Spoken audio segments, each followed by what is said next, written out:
Okay, आप लोगों ने क्वेश्चन लगाने की कोशिश की? Yes sir. ओके, कुछ डाउट हुआ? यस सर हुआ। ओके, बताओ।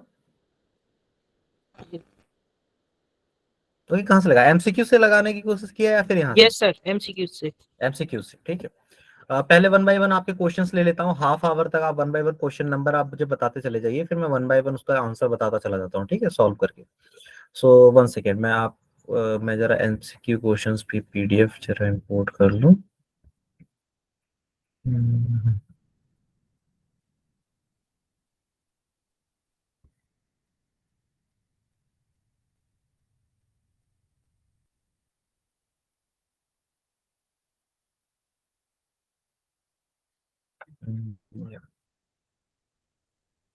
ओके, अब बताओ मुझे क्वेश्चन नंबर बताओ, फिर बस अच्छी चलो। सर वर्कशीट में क्वेश्चन नंबर 8। कौन सी वर्कशीट? 2। वर्कशीट नंबर 2, ठीक है। ये है वर्कशीट नंबर 2 आपकी, ठीक।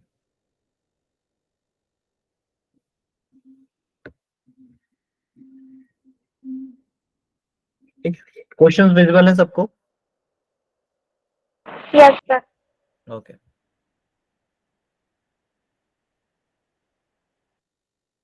ओके, वर्कशीट नंबर सेकंड में क्वेश्चन नंबर 2। नहीं sir, 8। Question number 8। Yes sir. Okay, question number 8, ठीक है। Straight line is drawn joining 3, 4 and 5, 6। एक स्ट्रेट लाइन को ड्रॉ किया है जो 3, 4 एंड 5, 6 को ज्वाइन कर रही है, ठीक। तो हम क्या करते हैं, एक स्ट्रेट लाइन को ज्वाइन कर दे रहे हैं, ठीक। जी, हमने इस तरह से स्ट्रेट लाइन बना ली, ठीक। अब इसके बारे में और पढ़ते हैं, ठीक है। If the line is extended to the ordinate of the point on the line, अगर इस लाइन को एक्सटेंड किया जाए, ठीक है, एक्सटेंड किया जाए कहां तक? ऑर्डिनेट तक, ठीक। Of the point on the line whose abscissa is -1, ठीक है। Whose abscissa is -1। अच्छा, आपको पता होगा कि जो x कॉमा वाई होता है, x comma y, x comma y में जो आपका x पार्ट होता है, x x x कोऑर्डिनेट, ठीक है, एक पॉइंट में x कोऑर्डिनेट, इसको हम बोलते हैं एब्सिसा। वालेकुम सलाम। इसे हम बोलते हैं एब्सिसा, ठीक है। Yes sir. और y को हम बोलते हैं ऑर्डिनेट। y को हम क्या बोलते हैं? ऑर्डिनेट। तो क्वेश्चन में आपसे ये कहा जा रहा है कि देखो, ऐसा है कि अगर इस लाइन को तुम एक्सटेंड कर रहे हो ना, ये जो तुमने लाइन ज्वाइन की है, तो तुम इसे एक्सटेंड कर रहे हो, the ordinate of point on the line, यानी आप बताओ, अगर एक्सटेंड कर रहे हो तो वो पॉइंट बताओ जहां पे ये लाइन जहां पे इस लाइन का ऑर्डिनेट मिलेगा, ऑर्डिनेट मिलेगा, हुज एब्सिसा इज -1, यानी जहां पे इसका एब्सिसा -1, ठीक है। इसका मतलब समझ रहा है, -1, -1, एक ऐसा पॉइंट मिलेगा जो -1, होगा। तो मुझे ये बताओ, जब -1 है तो उसके साथ y की वैल्यू क्या होगी? समझ में आया क्वेश्चन? Yes sir. ठीक है। अच्छा देखो, अब एक चीज तो है कि चलो हमें क्वेश्चन समझ में आ गया कि -1, इस लाइन पे लाई करने वाला है। मेन चीज ये है कि हम y की वैल्यू फाइंड कैसे करें, ठीक है। अच्छा मुझे ये बताओ कि मान लेते हैं कि हम इस पॉइंट को a, इस पॉइंट को हम मान लेते हैं b, तो क्या ये वाला जो पॉइंट है वो इन दोनों पॉइंट को किसी रेशियो में डिवाइड कर रहा है? Yes sir. 5, 6 किसी ना किसी रेशियो में डिवाइड कर रहा है a और b को। सर वीडियो नहीं दिख रही। सबके साथ ये प्रॉब्लम है? No sir. No sir. बेटा है वीडियो, ठीक है। तो देखो, हम ये मान लेंगे कि चलो हम मान लेते हैं कि ये m है, ये n है। वो रेशियो क्या है? m:n। रेशियो क्या है? m:n। और m:n की वैल्यू पहले कोऑर्डिनेट से निकालने की कोशिश करेंगे। देखो, ये देखो, हम ये मान रहे हैं कि m:n रेशियो है, तो अच्छा, x कोऑर्डिनेट आपका एक 3 है, एक कोऑर्डिनेट आपका -1 है, और m:n रेशियो है, m:n रेशियो है। और रेशियो में डिवाइड करने के बाद जब आप वो पॉइंट कैलकुलेट करते हो तो आपका आंसर आता है 5। x कोऑर्डिनेट जब आप कैलकुलेट करते हो तो 5। तो 5 की वैल्यू कैसे आएगी बताओ? 5 की वैल्यू निकालने के लिए m को मल्टीप्लाई करना पड़ेगा -1 से, और n को मल्टीप्लाई करना पड़ेगा 3 से, ठीक है। तो ये हो जाएगा -1 times of m plus 3 times of n upon m plus n। बताओ, इतना करेक्ट है? Yes sir. अच्छा, 5 times of m plus 5 times of n is equal to -m plus 3 times of n, correct है? Yes sir. Okay, 6 times of m is equal to, आप 5n को इस तरफ लेके जाओ तो 3n माइनस 5n, आपका आंसर कितना आ जाएगा? -2n। -2n, ठीक है, -2n। Okay, then m upon n की वैल्यू कितनी आएगी? m अपॉन n की वैल्यू आ जाएगी आपकी 6 -2 डिवाइड बाई 6, -2 डिवाइड बाई 6, यानी आंसर आ जाएगा -1/3, -1/3। करेक्ट है? Yes sir. ओके, ठीक है। यानी अब देखो, यानी अब कहने का मतलब ये है कि हमें रेशियो मिल गया कि ये जो रेशियो की वैल्यू है वो मिल गई। m की वैल्यू हो जाएगी आपकी -1 और n की वैल्यू हो जाएगी 3, n की वैल्यू हो जाएगी 3। ठीक, ये हमें रेशियो मिल गया। अब अगर रेशियो मिल गया तो इसी रेशियो से आप y कोऑर्डिनेट की वैल्यू निकाल सकते हैं। अब आप ऐसे करोगे, देखो, अब आप ऐसे करोगे कि एक पॉइंट का y कोऑर्डिनेट कितना है? 4, ठीक है, y कोऑर्डिनेट है 4, y कोऑर्डिनेट है 4, और इसी तरह से दूसरा वाला कोऑर्डिनेट कितना है? y, दूसरा वाला कोऑर्डिनेट कितना है? y, और हमने इसे डिवाइड किया किसमें? -1,3 में, -1,3। अब ये रेशियो में पता चल गया ना, -1,3। इसे अप्लाई करोगे तो तुम्हारा आंसर क्या आएगा? इसे अप्लाई करोगे तो तुम्हारा आंसर ये आएगा 6। ठीक है, आ रहा है समझ में? यस। ठीक है, अब हम हमें पता चल गया कि इसका आंसर 6 आने वाला है। यानी 6 is equal to -y plus 3 times of 4 which is equal to 12 upon 3 plus -1 which is equal to 2। ठीक है, तो आपका आंसर आ जाएगा यहाँ पे 6 to 12 is equal to -y plus 12, और इसे जब सॉल्व करोगे तो ये y और y कैंसिल हो जाएगा, y की वैल्यू आ जाएगी 0। So ordinate is equal to 0। This is the answer, ordinate is equal to 0। ठीक है, आया समझ में? Yes sir. ठीक है, और क्वेश्चन? सर अब वर्कशीट 3 में सर 11। ओके, वर्कशीट नंबर 3 में बता देता हूँ, वर्कशीट नंबर 3 का ही क्वेश्चन बता देता हूँ। 1 सेकेंड, बट एक चीज देख लो, एक चीज देख लो, क्वेश्चन नंबर 4 देख लो। हालांकि तुम लोगों ने सॉल्व कर रखा होगा, तुम्हें इजी भी लगता होगा, लेकिन एक इसका न्यू मेथड है, वो मैं बता देता हूँ। जैसे कि मैंने क्लास में भी कहा था कि मैं स्लोप से बताऊंगा इसे। देखो, एक चीज याद रखो कि जैसे आपसे ये कहा गया है ना कि prove that A B C are collinear, आपको 3 पॉइंट है उसे कोलिनियर प्रूफ करना है। 3 पॉइंट्स है आपका, एक पॉइंट है ए यानी -3,12, एक पॉइंट है आपका, एक पॉइंट है आपका B which is equal to 7,6, और एक पॉइंट है आपका C which is equal to x,9। ठीक है, मुझे आंसर बताओगे इसका? कोई मुझे आंसर बताएगा, किसी ने सॉल्व किया हो? देखो, बेसिकली मैं आपको ये बता दूं, बेसिकली आपको करना क्या है कि आपको ये प्रूफ करना है कि ये तीनों पॉइंट कोलिनियर, ये तीनों पॉइंट, मतलब ये कहना है कि ये तीनों पॉइंट कोलिनियर है। कोलिनियर है तो x की वैल्यू बताओ, कोलिनियर है तो x की वैल्यू। तो ये कैसे करना है बताओगे कोई? बताओ। यस सर, एरिया निकाल के कर देंगे। एरिया निकाल के हम कर देंगे, ठीक है, एरिया निकाल के आंसर आ जाएगा। एरिया निकाल के 0 प्रूफ कर दो, उससे आंसर आ जाएगा। लेकिन यस सर। एक और तरीका है कि देखो, ये अगर स्ट्रेट लाइन पे लाई कर रहे हैं ना, तो हमने मोशन पढ़ा था ना, मोशन। तो मोशन में हमने पढ़ा था कि देखो, अगर कोई एक स्ट्रेट लाइन होती है, कोई भी अगर एक स्ट्रेट लाइन होती है, जैसे ऐसे ग्राफ है स्ट्रेट लाइन, ठीक, इस तरह से हमने एक ग्राफ बना दिया स्ट्रेट लाइन, तो स्ट्रेट लाइन का स्लोप हमेशा सेम होता है, स्लोप हमेशा सेम सेम होता रहता है। है, ठीक? ये हमने पढ़ा था। यस। अच्छा, स्लोप का मतलब क्या होता है? स्लोप का मतलब होता है ना, स्लोप का मतलब टेन थीटा की वैल्यू। Tan theta. स्लोप का मतलब क्या होता है? टेन थीटा की वैल्यू। स्लोप का मतलब टेन थीटा। अगर आपको कोऑर्डिनेट दे दिया जाए ना, जैसे मान लो x1 है, y1 है, ठीक, एंड x2 है, देन y2 है, 2 पॉइंट दे दिए गए कोऑर्डिनेट, तो इन कोऑर्डिनेट की हेल्प से आप स्लोप की वैल्यू फाइंड कर सकते हो। स्लोप की वैल्यू कैसे आएगी? स्लोप की वैल्यू आएगी y2 minus y1 upon x2 minus x1। ठीक है, ये होती है स्लोप की वैल्यू। ओके, ये नोट कर लो, स्लोप की वैल्यू ये हमेशा काम आएगी। किसी भी 2 पॉइंट से स्लोप की वैल्यू आप इस तरह से फाइंड कर सकते हो। ठीक है, तो देखो, अगर स्लोप की वैल्यू ये है ना, तो इस क्वेश्चन में भी अगर ये तीनों point, point number 1, point number A, point number B, point number C, ये कोलिनियर है, ये क्या है? कोलिनियर, एक ही लाइन पे लाई कर रहे हैं, तो यहाँ पे भी स्लोप की वैल्यू सेम होगी। तो स्लोप की वैल्यू निकाल लो, इन एक बार इन दोनों पॉइंट की हेल्प से निकाल लो स्लोप की वैल्यू, एक बार इन दोनों पॉइंट की हेल्प से निकाल लो, जो भी स्लोप की वैल्यू आएगी उसे इक्वेट कर दो। जैसे मैं यहाँ निकाल दे रहा हूँ, देखो ऐसे 6 - 12, ऐसे ही होगा। y में से y सब्ट्रैक्ट करो, देखो y में से y सब्ट्रैक्ट करो पहले, तो मैंने y से y सब्ट्रैक्ट कर दिया, 6 - 12 कर दिया। ओके, फिर डिनोमिनेटर में x से x सब्ट्रैक्ट करो, 7 - -3, ये आ गया हमारा स्लोप। अब यही स्लोप इक्वल होगा यहां वाले स्लोप के, यानी 9 - 6 अपॉन x - 7। तुरंत सॉल्व करोगे ना, तुरंत इसका आंसर आ जाता है एक्स की वैल्यू, एक बार भी आंसर आ जाएगा एक्स की वैल्यू। और ये स्लोप का कॉन्सेप्ट बहुत ही बेहतर होता है, बहुत सारे प्लेसेस पे तुम बहुत आसानी से आंसर ला सकते हो। ये चीज समझ में आई या नहीं? आमिना, शालिम, ये सर आ गया। यस सर आ गए। अर्श? सर इसको मिड पॉइंट से भी निकाल सकते हैं? नहीं, मिड पॉइंट से नहीं निकाल सकते आमना, क्योंकि हमें ये नहीं ना पता, हमें ये पता कि स्ट्रेट लाइन पे, हमें ये नहीं पता कि वो बीच में है। हमें ये ओके बस इतना सर। पता है कि 3 point straight line.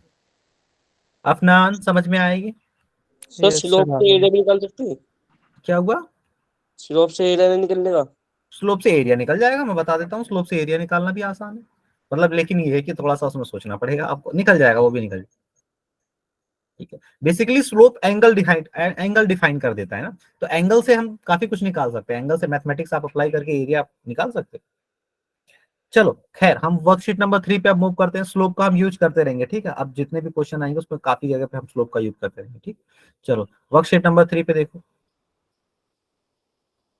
Worksheet number 3, question number बताना। 11। क्वेश्चन नंबर 11, ठीक है। चलो इस टाइप का क्वेश्चन हमने क्लास में किया था एक, कोई बात नहीं, एक बार और देख लेते हैं। विजिबल है या थोड़ा सा बड़ा कर दूं इसे क्वेश्चन को? ये सर दिख रहा है। सही है, चलो ठीक है।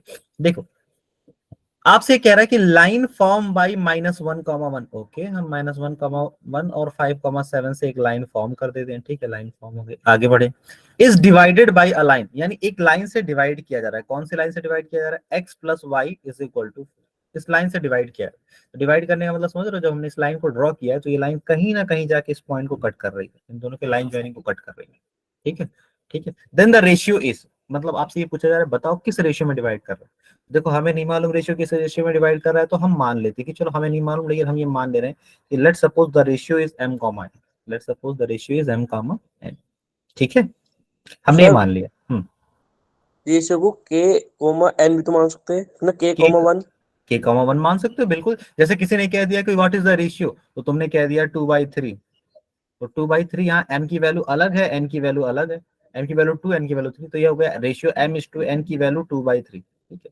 लेकिन देखो मैं बता रहा हूँ, जैसे 2/3 है ना, इसे तुम ऐसे भी लिख सकते हो कि 2/3 को ऊपर ले लिया और 1 को नीचे ले लिया, ये दोनों सेम है अलग अलग है, यस सर। तो हर रेशियो फिर को मैं 1 के फॉर्म में लिखा जा सकता है, कोई भी आपका रेशियो, ठीक है। तो यहाँ लैम्डा ये हो जाता है, लैम्डा या के कह लो, k:1, इसे तब हम k:1 बोल देते हैं, तो k:1 2:3 के बराबर हो गया।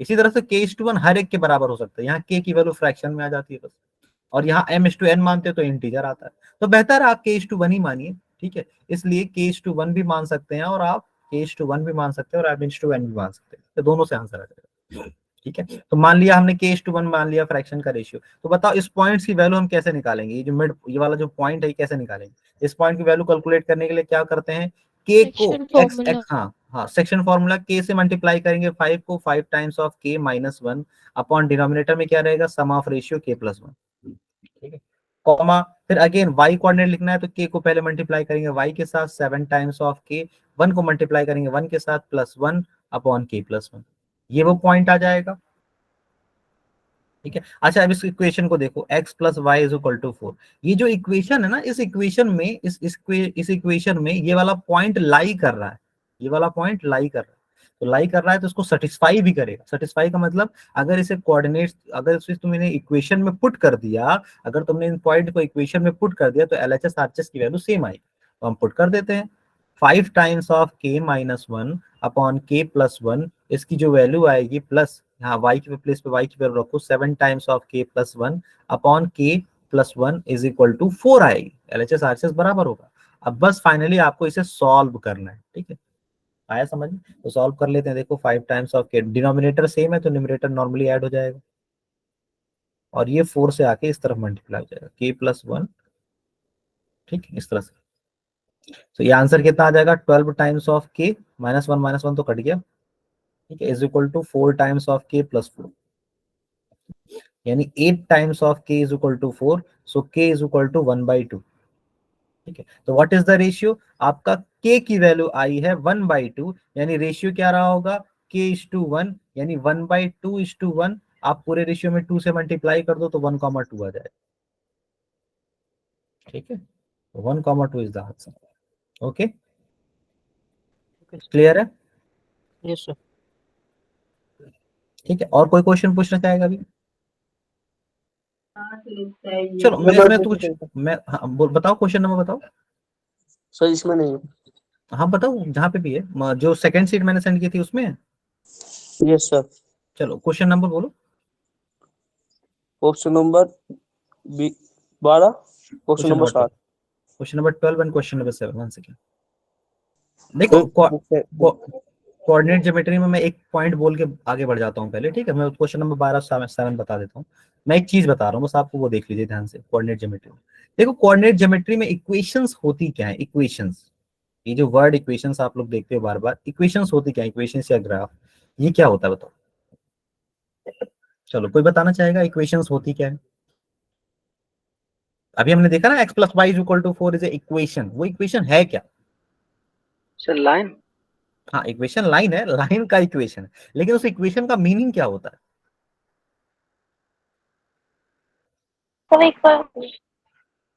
चलो मैं बताता हूँ। देखो जनरली ना, ये जो इक्वेशन होती है ना, इक्वेशन का मतलब ये होता है, देखो इक्वेशन का मतलब होता है स्टेटमेंट, स्टेटमेंट, एक statement in the form of x and y, x and y, एक स्टेटमेंट जो एक्स और वाई के फॉर्म में हो, ठीक है? Which satisfy all the points on the line, all the points on the line।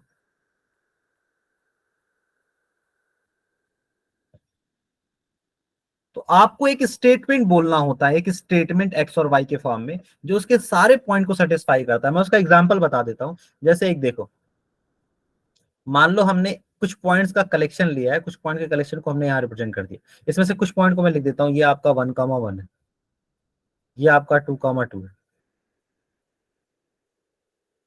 ये आपका -1, -1 है, ये आपका -3, है, ये आपका 4,4 है। तो एक लाइन है, ये एक टाइप की लाइन है, बताओ।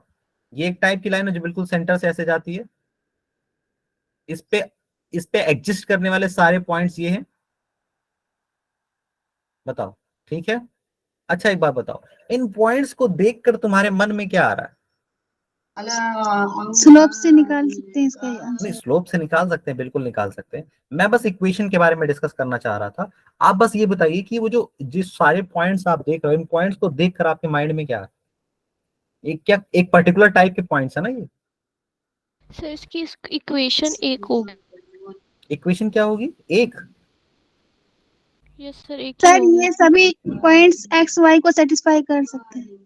एक्स वाई को सेटिस्फाई कर रहे हैं, एक्स वाई को सेटिस्फाई हर एक करेगा, लेकिन एक्स और वाई में कुछ रिलेशन है। एक, अब मैं आपसे कहूं कि चलो ड्रॉ करो, मुझे ये बताओ इस लाइन की इक्वेशन क्या होगी? बताओ इस लाइन की इक्वेशन क्या होगी? -y is equals to 0। Equation sir x x minus minus y. y is equals to 0। हाँ बिल्कुल। अच्छा देखो, x minus y equal to, तुम जीरो बोल रहे हो, x minus y equal to zero. तो ये स्टेटमेंट हम डायरेक्टली पॉइंट को देख के ही बता सकते हैं कि भाई देखो, ये स्टेटमेंट क्या है? ये इक्वेशन ऑफ लाइन है, ये जो है इक्वेशन ऑफ लाइन, इस लाइन की equation x equal to y है, या y इक्वल टू एक्स। और ये देखो, ये हर एक पॉइंट में एग्जिस्ट कर रहा है, एक्स और वाई बराबर, एक्स और वाई बराबर, एक्स और वाई बराबर, एक्स और वाई बराबर, एक्स और वाई बराबर। ठीक है, तो मैंने क्या कहा, इक्वेशन होता क्या है? एक स्टेटमेंट होता है in the form of x and y, in the form of x and y. तो एक्स और वाई के फॉर्म में एक स्टेटमेंट होता है जो सेटिस्फाई करता है ऑल द पॉइंट्स को ऑन द लाइन। तो देखो, ये स्टेटमेंट इसके सारे पॉइंट को सेटिस्फाई कर रहा है या नहीं? ठीक है, अच्छा इसी तरह से मुझे ये बताओ, एक्स एक्सिस की इक्वेशन क्या होती है? y is equals to 0। Equation of x axis क्या है? y is equal to zero. ऐसा क्यों? क्योंकि एक्स एक्सिस पे तुम कोई भी पॉइंट उठा लोगे, उसका y कोऑर्डिनेट तुम्हें जीरो ही मिलेगा। जैसे ये हो जाएगा तुम्हारा 1,0, ये हो जाएगा तुम्हारा 2,0, ये हो जाएगा 3,0, ये हो जाएगा 4,0। तो कोई भी तुम पॉइंट उठा लो, उसका y कोऑर्डिनेट तुम्हें जीरो ही मिलना है। इसलिए x एक्सिस का equation y equal to zero होता है। और इसी तरह से y एक्सिस का इक्वेशन क्या होता है? X is equal to zero. x is equal to zero. तो आप इस एक्सिस पे कोई भी पॉइंट उठा लो, इसका x कोऑर्डिनेट जीरो आएगा। तो ये इक्वेशन का मतलब होता है। इक्वेशन का मतलब सेटिस्फाई करना। इक्वेशन का मतलब अगर कोई पॉइंट किसी लाइन पे लाई कर रहा है तो उसकी कंडीशन को सेटिस्फाई करेगा। ठीक है, तो जैसे मान लो कोई एक न्यू पॉइंट आ गया, यहाँ आ गया 5, मान लो यहाँ पे आ गया, यहाँ आ गया यहाँ आ गया -2, तो -2, इस लाइन पे लाई कर रहा है। वाई? क्योंकि -2, 2 रखोगे तो LHS RHS बराबर हो जाएंगे इस इक्वेशन के अकॉर्डिंग। लेकिन 2, 3 सेटिस्फाई करेगा? नो, क्योंकि 2 रखोगे यहाँ पे, 2 रखो यहाँ 3 रखो, बराबर नहीं आ रहा है, इक्वेशन को सेटिस्फाई नहीं कर रहा है, LHS RHS बराबर नहीं। तो इसीलिए हम जब इक्वेशन की बात करते हैं ना, इक्वेशन कि ये एक इक्वेशन है, ये एक इक्वेशन है, इक्वेशन पे ये पॉइंट लाई कर रहा है, ये पॉइंट लाई कर रहा है, तो लाई करने का मतलब उसे सेटिस्फाई करेगा, उसकी कंडीशन को सेटिस्फाई करेगा। यानी इस इक्वेशन का क्या मतलब है? इस इक्वेशन का मतलब है इस लाइन पर लाई करने वाले सारे पॉइंट, जो भी पॉइंट लाई करेंगे, उसके एक्स कोऑर्डिनेट वाई कोऑर्डिनेट का सम 4 होगा, इसके एक्स कोऑर्डिनेट वाई कोऑर्डिनेट का सम 4। तो ये वाला पॉइंट अगर लाई कर रहा है तो इनके कोऑर्डिनेट का सम भी 4 होना चाहिए। तो हमने वही किया, देखो ये कोऑर्डिनेट का सम निकाला इज इक्वल टू 4 कर। आया समझ में? बोलो। Yes sir. चलो ठीक है, कुछ अब जो क्वेश्चंस रह गए थे वो बताओ सर। सर वन से शालिम के क्वेश्चन फर्स्ट बता, में को बता दीजिए सर। फर्स्ट में से बता दे रहे हैं, बिल्कुल सालिम के क्वेश्चन पहले बता दें, ठीक है, उन्होंने पहले पूछ लिया था। क्वेश्चन नंबर ठीक 7, है। क्वेश्चन नंबर 7 डन, ये है ना क्वेश्चन नंबर 7। यस सर जाइए। If the point x comma y, कह रहा है कि if point px comma y is the point on the line joining point a comma 0 and b comma 0, ठीक है। कह रहा है देखो मान लो कि x कॉमा y जो है ना एक पॉइंट है, a कॉमा 0 और 0 कॉमा b, इन दोनों को ज्वाइन करने वाली लाइन के बीच में एक कोई पॉइंट है x comma y, x comma y, ठीक है। देन कौन सी इक्वेशन इसमें, देन आपको बताना इक्वेशन x और y में रिलेशन बताना, x और y में रिलेशन, x और y में रिलेशन बताना, ठीक है।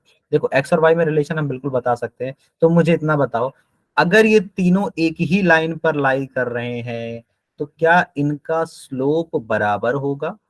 Yes sir. ठीक है, तो यस सर। बस तुम स्लोप निकाल लो, ठीक है। y -0 ये पहले वाले का स्लोप आ गया, x -a ये हो गया स्लोप, डन। अब इसे सॉल्व कर लो, y -b अपॉन, देखो y से b सब्ट्रैक्ट कर दिया, तुम सब्ट्रैक्ट कैसे भी कर सकते हो, यहाँ से यहाँ सब्ट्रैक्ट कर सकते हो, यहाँ से यहाँ भी सब्ट्रैक्ट कर सकते हो, लेकिन याद रखना अगर y को पहले लिखा है तो नीचे वाले में x को भी पहले लिखना होगा, x -0, करेक्ट है, ये दोनों आपस में बराबर हैं। इसे बस तुम सिंप्लीफाई कर लो, y upon x minus a की वैल्यू को सिंप्लीफाई कर लो, y minus b upon x। इसे जैसे ही तुम सिंप्लीफाई करोगे ना, ये इक्वेशन आ जाएगी, x plus a plus y upon b is equal to 1। ये बहुत अच्छी पीडीएफ होती है, इसके क्वेश्चन बहुत दमदार होते हैं, एकदम जबरदस्त। तो जब बाकी सारे एमसीक्यू सॉल्व कर लो ना तो इस पे आ जाएगा, ठीक सर है। आपने सर ये क्यों करा है सर y -0 और x -a? स्लोप अभी मैंने बताया था, स्लोप के बारे में तुम थे क्लास में भी जस्ट? नहीं सर, मेरा सर कॉल कट गई। अच्छा नहीं, अभी मैंने जस्ट स्लोप के बारे में बताया था, इसको हम स्लोप बोलते हैं, इसको हम स्लोप बोलते हैं, ठीक है। तो हमने फिजिक्स में पढ़ा था ना, स्ट्रेट लाइन के लिए स्लोप सेम होता है, तो ये तीनों पॉइंट स्ट्रेट लाइन पे लाई कर रहे हैं तो इनका स्लोप सेम होगा। अब स्लोप निकालने का तरीका देखो ये होता है, जैसे x1 y1 एक पॉइंट है और x2 y2 एक पॉइंट है, ठीक है, ये दो पॉइंट है, इनसे आपको स्लोप कैलकुलेट करना है। तो स्लोप की वैल्यू ऐसे कैलकुलेट की जाती है, देखो slope is equal to y2 minus y1 upon x2 minus x1। ये स्लोप कैलकुलेट करने का तरीका है दो पॉइंट से। तो अब देखो यहाँ दो पॉइंट एग्जिस्ट कर रहे हैं ना, ये दो पॉइंट तो हैं, इन दोनों पॉइंट से स्लोप निकाल लो, y minus 0 x minus a, ये स्लोप आ गया आपका। इसी तरह से यहाँ स्लोप कैलकुलेट कर लो, y minus b x minus 0 हो गया। देखो जरूरी नहीं y2 माइनस y1 ही करो, तुम ये भी कर सकते हो, y1 माइनस y2 भी कर सकते हो, और यहाँ नीचे तब x1 माइनस x2 आ जाएगा। कहने का मतलब एक ऑर्डर में होना चाहिए। ये चीज समझ में आई? Yes sir. यस तुम्हें सर। सर तो समझ में आ स्लोप गया हमेशा शालिम? हमेशा सर स्लोप बराबर होगी। हाँ, स्ट्रेट लाइन में लाई करने वाले पॉइंट्स का स्लोप ऑलवेज इक्वल होता है, ठीक है। यस सर आपने y1 माइनस y2 क्यों दिखाया? नहीं, y1 माइनस y2 मैंने कहा है कि ये दोनों इक्वल हैं, ये दोनों इक्वल हैं, आप दोनों में से कोई भी अप्लाई कर सकते हो। ये चीज समझ में आई तुम्हें? Yes sir. तो नीचे बेटा कुछ नहीं, आप ऊपर माइनस से मल्टीप्लाई करो, नीचे भी माइनस से मल्टीप्लाई करो, ये हो जाएगा y1 minus y2 x1 minus x2 हो जाएगा, ठीक है।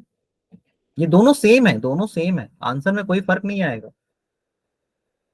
समझ में आ रहा है? माइनस से मल्टीप्लाई करो, ये नीचे ऊपर भी माइनस नीचे भी आए, न्यूमरेटर डिनोमिनेटर में माइनस माइनस से मल्टीप्लाई करो, आ जाएगा। ठीक है, ये हो गया। नेक्स्ट क्वेश्चन क्या था सालिम? तो कैसे पता चला मैं? क्या? इसका आंसर कैसे फाइंड होगा? इसका आंसर ये आएगा ना, सी पार्ट। तुम इसे सिंप्लीफाई कर लो, सी पार्ट। हाँ, इसे क्रॉस मल्टीप्लाई करो, इसे क्रॉस मल्टीप्लाई करो, सिंप्लीफाई करना पड़ेगा ना। देखो ऐसे वाई एक्स मल्टीप्लाई कर दिया हमने, अब इधर आके मल्टीप्लाई करो, एक्स माइनस ए के बाद वाई माइनस बी, ये हमने कर दिया। अच्छा ठीक है, अभी और देखो इसमें क्या आ रहा है, मल्टीप्लाई करो तुम, ठीक है। Y x is equal to, इसे ओपन करो, एक्स वाई, ठीक, एक्स वाई के साथ साथ क्या आ जाएगा, minus times of b x minus times of a y plus a b, यही आएगा, करेक्ट है। देखो एक्स वाई कैंसिल हो जाएगा और इसे इस तरफ लाओ, तो b times of x plus a times of y is equal to a b बचेगा, करेक्ट है। अब तुम ए बी से डिवाइड कर दो, क्योंकि यहाँ पे क्वेश्चन में एक्स को अकेला रखना है, एक्स सिर्फ अकेला है हर एक में, चारों ऑप्शन में। तो एक्स को अकेला रखना है तो बी को हटाना है, तो बी को हटाने के लिए हम क्या कर रहे हैं, ए बी से डिवाइड कर रहे हैं, ठीक। ए बी से डिवाइड करने पे ये तो कट जा रहा है, 1 आ जा रहा है, 1 ही लाना था। यहाँ पे ए कैंसिल हो जाएगा, यहाँ पे बी कैंसिल हो जाएगा, तो तुम्हारा आंसर आ जाएगा x by a plus y by b is equal to 1। तो इसको मैंने आगे इस इक्वेशन में बना ली थी, बस डिवाइड करना भूल गए थे। तो डिवाइड करना चाहिए ना। देखो कई बार हमें स्टेप जो है ना अपना आंसर देख के फॉलो करना होता है। आंसर हमारा जो है, आंसर जो हमारा है, 4 ऑप्शन है, चारों में एक्स अकेला है, एक्स एक्स एक्स और लास्ट में 1 है। तो ऐसा ही तुम्हें करना पड़ेगा, इस टाइप की इक्वेशन बनानी पड़ेगी, फिर बीच में प्लस आए माइनस आए वो देखना पड़ेगा। चलो कोई नहीं, इक्वेशन जो तुम्हारी इक्वेशन बनी है ना, ये इक्वेशन, ये डिस्टेंस फॉर्मूले से भी तुम बना सकते हो, आएगी ऐसे ही, लेकिन ये है कि उसमें टाइम लगता है, और थोड़ा सा माइनस प्लस का अगर गलती हो गया ना तो फिर वो क्वेश्चन चला जाता है। चलो कोई नहीं, क्वेश्चन नंबर 12 था ना तुम्हारा डाउट। क्वेश्चन नंबर 10 में देखने, एक मिनट, इसमें रिफ्लेक्शन समझ में नहीं आया इसमें। The coordinate of point which is reflection of the point minus 3,5 in x axis। चलो मैं रिफ्लेक्शन का मतलब बताता हूँ। रिफ्लेक्शन का मतलब मिरर होता है, मिरर। देखो कह रहा है कि रिफ्लेक्शन ऑफ पॉइंट बताना है, कह रहा वो कोऑर्डिनेट बताओ, मान लो वो कोऑर्डिनेट तुम्हारा x, k, x, y है, x, y। तो ये वो कोऑर्डिनेट हो गया। इस कोऑर्डिनेट की वैल्यू बताना है अगर इसका x एक्सिस में रिफ्लेक्शन, यानी x एक्सिस होती है ना, x एक्सिस तुम्हारा, x एक्सिस को अगर तुम मिरर के तौर पे यूज करते हो, तो इसका जो रिफ्लेक्शन है ना, रिफ्लेक्शन माइनस 3,5 आएगा, रिफ्लेक्शन माइनस 3,5 आएगा। तो तुम्हें क्या लगता है ये वाला पॉइंट कौन सा होगा? अगर x एक्सिस में उसका रिफ्लेक्शन माइनस 3,5 आ रहा है, माइनस 3,5 कहाँ होगा बताओ?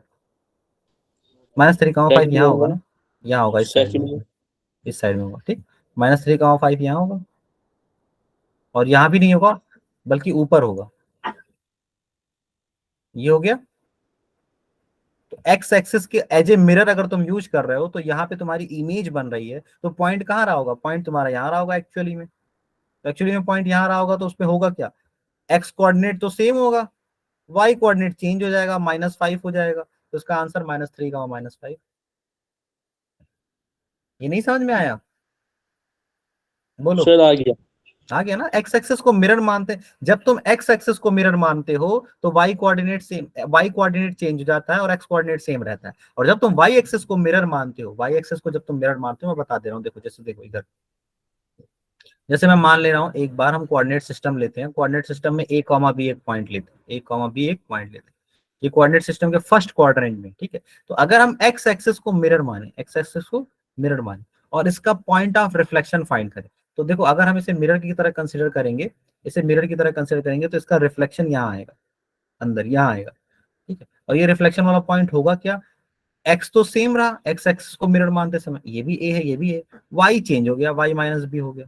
तो एक्स एक्सिस को मिरर मानने पर यही होता है, ठीक है। वाई कोऑर्डिनेट अपोजिट हो जाता है, एक्स सेम रहता है। और अगर तुम वाई एक्सिस को मिरर मान रहे हो तो फिर क्या होगा? तो इसका मिरर यहाँ आएगा फिर, ठीक है, सेम हाइट पे आएगा, सेम हाइट पे दोनों आएंगे। तो सेम हाइट का मतलब वाई कोऑर्डिनेट इसका बी ही होगा। एक्स कोऑर्डिनेट कहाँ आ गया? एक्स कोऑर्डिनेट अपोजिट हो गया, -1। तो एक्स एक्सिस को अगर तुम मिरर, अपोजिट कर देंगे बस। हाँ, एक्स एक्सिस को अगर तुम मिरर मानते हो तो वाई कोऑर्डिनेट को अपोजिट कर दो, वाई एक्सिस को तुम मिरर मानते हो तो एक्स एक्सिस को अपोजिट कर दो, ठीक है, आंसर रहेगा, ठीक। ओके, समझ में आ गया ये? और कोई क्वेश्चन आप लोग? बहुत अच्छे अच्छे क्वेश्चन है इस बुक में, इस वाली पीडीएफ में बहुत अच्छे अच्छे क्वेश्चन है। और कोई क्वेश्चन है? हाँ दुष्यंत बताओ।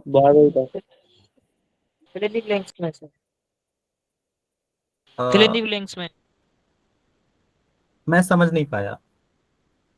Sir, fill in the blanks. Filling the blanks, चलो ठीक है, अभी बता देते हैं, फिलिंग द ब्लैंक्स में इसे बता देते हैं, ठीक।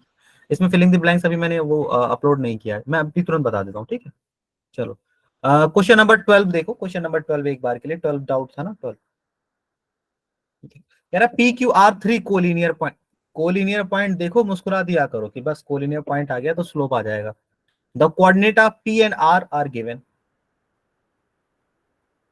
तो पी क्यू आर इस तरह से आपको दिया गया है, तो पी के कोऑर्डिनेट दे रखे हैं आपको 3,4 and 11,10।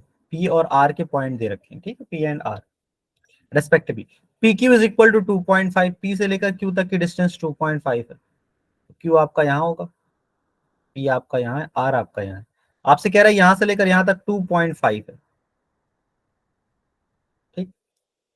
P Q is equal to 2.5। The coordinate of Q will be, आपको क्यू का कोऑर्डिनेट बताना है, ये क्यू का कोऑर्डिनेट कितना होगा, ठीक है, आ रहा है समझ में।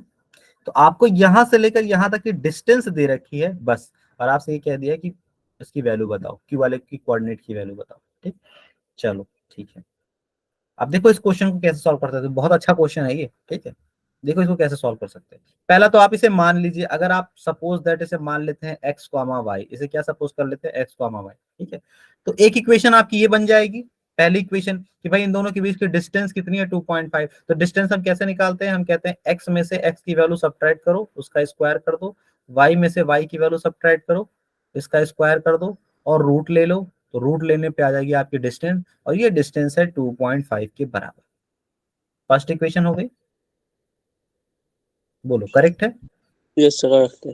ओके, सेकंड इक्वेशन देखो कैसे बनेगी। सेकंड इक्वेशन, ये पॉइंट इसी लाइन पे लाई कर रहा है, ना, तो इसका स्लोप बराबर होना चाहिए। जो स्लोप इसका आएगा वही स्लोप इसका भी होगा, क्योंकि तीनों पॉइंट सेम है।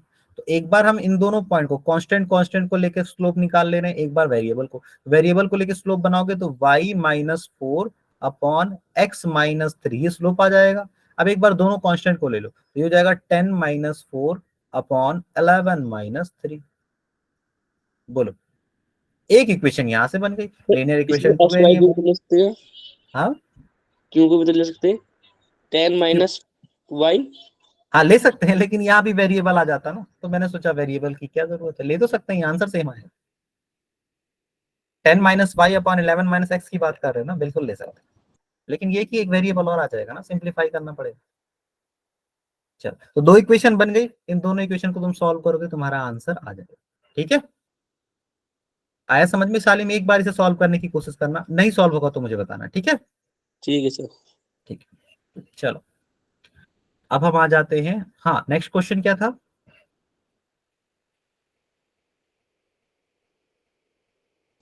20। नेक्स्ट क्वेश्चन 20, इसी पीडीएफ से। यस। नहीं किसी बच्ची का क्वेश्चन था आपका, वर्कशीट नंबर फर्स्ट से किसी का क्वेश्चन था, मैं बताता हूँ, 20 वाली पीडीएफ मैंने अपलोड नहीं की। वर्कशीट नंबर फर्स्ट से किसी का क्वेश्चन था। नंबर 8। क्वेश्चन नंबर 8, ठीक है, क्वेश्चन नंबर 8, चलो ये देखो क्वेश्चन नंबर 8, ये रहा क्वेश्चन नंबर 8। कह रहा है वाई एक्सिस डिवाइड कर रहा है किसी पॉइंट को, एक कोई पॉइंट है -4,2 एंड 8,3। तो कह रहा है इन दोनों पॉइंट के लाइन ज्वाइनिंग को वाई एक्सिस डिवाइड कर रहा है। ये वाई एक्सिस हमने बना दी, वाई एक्सिस डिवाइड कर रहा है किसी एक पॉइंट पे, ठीक है। तो देखो अगर ये वाई एक्सिस डिवाइड कर रहा है ना, तो वाई एक्सिस पे लाई करने वाला कोई भी पॉइंट, उसका एक्स कोऑर्डिनेट 0 होगा। ये तो हमने पढ़ा वाई एक्सिस की equation, x is equal to 0। Y axis पे कोई भी पॉइंट लाई कर रहा हो तो उसका एक्स कोऑर्डिनेट 0 होगा। तो ये जो भी पॉइंट होगा ये 0, समथिंग के फॉर्म में होगा, समथिंग a b c जो भी हो, लेकिन 0, समथिंग। तो हमें बस ये निकालना है कि रेशियो क्या है। तो रेशियो हमें नहीं मालूम, तो मान लो रेशियो m:n का है, m:n का, ठीक है। m:n का है तो m:n की वैल्यू कैलकुलेट कर लो। अब हमें ये पता है कि माइनस, देखो m, अगर रेशियो हमारा m और n है और पॉइंट हमारा x कोऑर्डिनेट, क्योंकि x की वैल्यू हमें मालूम है इसलिए x का इस्तेमाल कर रहे हैं, ठीक है, -4,8 है, तो x कोऑर्डिनेट की वैल्यू 0 आनी है। सेक्शन फॉर्मूले का अगर तुम यूज करते हो तो आंसर क्या आना है, जीरो। तो जीरो लाएंगे हम, देखो ऐसे लाएंगे, हम कहेंगे zero is equal to m times of 8, पहले m को मल्टीप्लाई करते हैं किससे, x2 के साथ, m टाइम्स ऑफ 8 यानी 8m plus n times of 4 यानी -4n upon m plus n is equal to zero. और अगर ऐसी बात है तो 8m की वैल्यू -4n की वैल्यू जीरो के बराबर आ जाएगी। देखो ये क्रॉस मल्टीप्लाई होकर जीरो हो जाएगा। इसका मतलब ये हो जाएगा 8m की वैल्यू 4n के बराबर हो जाएगी। इसका मतलब ये हो जाएगा m बाई n की वैल्यू 4/8 के बराबर आ जाएगी, that is equal to 1/2, that is equal to 1/2। ठीक है, तो 1/2 इसका आंसर आ जाएगा। आ गया समझ में? यस सर, आगे। और कोई क्वेश्चन बताओ। ये चैप्टर क्लियर है कि इसमें कोई डाउट तो है नहीं?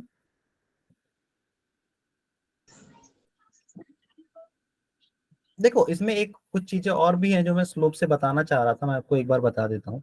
जैसे स्लोप है ना, स्लोप जैसे आपसे ये कह दिया जाता है कई बार कि एक कोऑर्डिनेट यहाँ है, ठीक, एक कोऑर्डिनेट यहाँ है और एक यहाँ है, एक यहाँ है, ठीक है, ये आपके पास 3 कोऑर्डिनेट दे रखे हैं और तीनों कोऑर्डिनेट से 2 लाइन हमने बना ली और ये दोनों लाइन आपस में परपेंडिकुलर है, ये दोनों लाइन आपस में परपेंडिकुलर है। तो कोई 2 पॉइंट दे देगा, ऐसे कह देगा 2 पॉइंट, ये मान लीजिए 2/3 दे दिया, ये 4/5 दे दिया, ये 7:9 7:x दे दिया, कह दिया find the value of x, x की वैल्यू बताओ such that these points are perpendicular. तो उसमें क्या करना पड़ता है, आप अगर दो लाइन आपस में परपेंडिकुलर होती है ना, L1 परपेंडिकुलर टू L2, तो इनके स्लोप का प्रोडक्ट होता है ना, वो -1 आता है, स्लोप का प्रोडक्ट -1। और दो लाइन अगर पैरेलल होती है, पैरेलल, तो इनके स्लोप की वैल्यू सेम होती है, इनके स्लोप की वैल्यू सेम होती है। ये 2 पॉइंट ऐसे हैं जो नोट करने वाले हैं, नोट कर लो इसे, कि दो लाइन अगर आपस में परपेंडिकुलर होंगी तो उनके स्लोप का प्रोडक्ट क्या होगा, -1, उनके स्लोप का प्रोडक्ट क्या हो जाएगा, -1। ठीक है, नोट कर लो इसे, दो लाइन अगर परपेंडिकुलर है तो उनके स्लोप का प्रोडक्ट कितना होगा, -1। और दो लाइन अगर पैरेलल है तो फिर स्लोप की वैल्यू सेम होगी, तो स्लोप की वैल्यू सेम। ठीक है,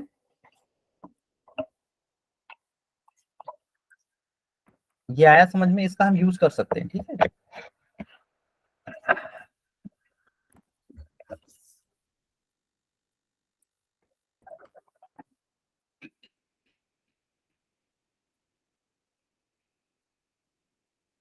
ओके, Yes, sir. नोट कर सर, लिया। Hmm, sir linear equation two variable से क्वेश्चन पूछना था। मैं बिल्कुल बता दूंगा, जस्ट इसके बाद ये कोऑर्डिनेट ज्योमेट्री खत्म ही हो रही है। ठीक है, तो देखो दो लाइन अगर हमारी क्या थी, परपेंडिकुलर है तो उनका स्लोप का प्रोडक्ट -1 होगा। तो यहाँ हमसे यही कहा है ना कि स्लोप का प्रोडक्ट, ये जो लाइन है, दोनों लाइन आपस में perpendicular, find the value of x, तो हम क्या कहेंगे, हम कहेंगे देखो एक बार इसका स्लोप निकाल लो, ठीक, तो इसे हम m1 बोल दे रहे हैं, और एक बार इनका स्लोप निकाल दो तो इसे हम m2 बोल दे रहे हैं। m1 m2 की वैल्यू -1 के बराबर कर दो प्रोडक्ट, तो m2 क्या, ये निकालेंगे कैसे, x-3 अपॉन, ये x कोऑर्डिनेट नहीं है, ये x as a variable use किया गया। ठीक है, आ रहा है समझ में, तो ये है तो y कोऑर्डिनेट ही है, अपॉन 7-2, ये आ गया स्लोप पहले वाले लाइन का। इसकी प्रोडक्ट अगर आप करेंगे किसके साथ, इसके स्लोप के साथ, 5 - x अपॉन 4 - 7 के साथ, तो ये जो आंसर आएगा वो आंसर -1 आए। ठीक है? आप जब इसे सॉल्व करोगे ना तो x में एक इक्वेशन बनेगी, क्वाड्रेटिक इक्वेशन, और इससे डायरेक्टली आपका आंसर आ जाएगा। ठीक है, आया समझ में? Yes, sir. Yes sir. ठीक है, तो कोऑर्डिनेट ज्योमेट्री में फिनिश मानूं या और भी कुछ क्वेश्चंस पूछने हैं? Sir, fill in the blanks में. फिलिंग द ब्लैंक्स, चलो फिलिंग द ब्लैंक्स में ओपन करता हूँ। ठीक है, जो सेकंड पीडीएफ मैंने दी है वो ना, उसमें ना, Yes, sir. चलो कोई बात नहीं।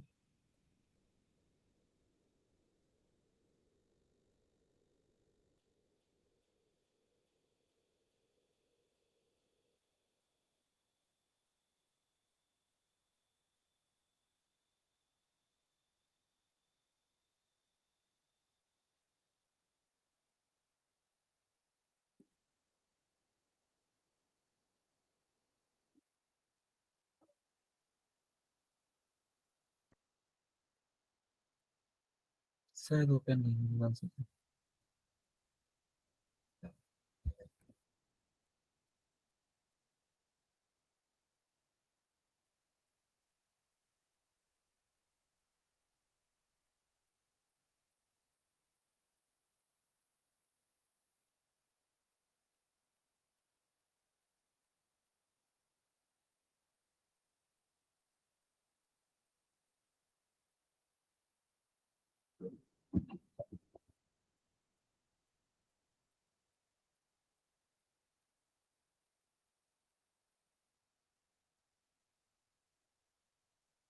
ओके, फिर इन द ब्लैंक्स में क्वेश्चन नंबर बताना।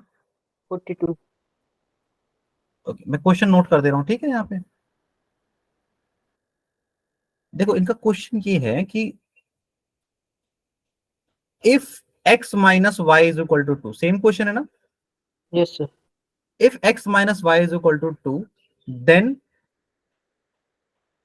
point x comma y, then point x comma y is equidistant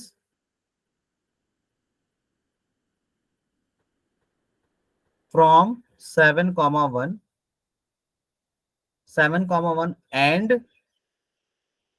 and something dash dash, something dash dash, ठीक है।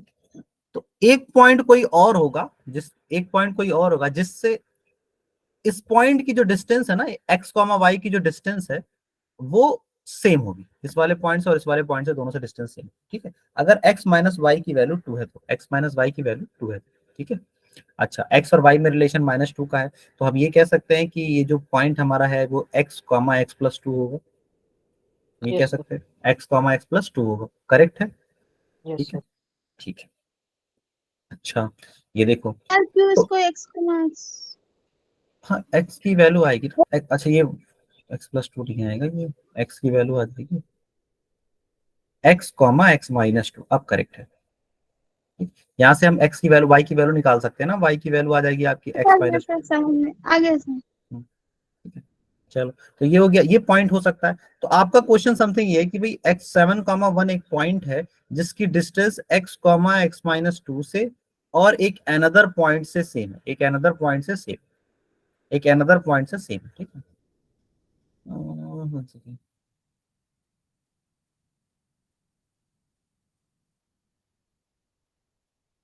ये बस डायरेक्टली क्वेश्चन में इतना ही दिया है और Yes, कुछ sir. नहीं है।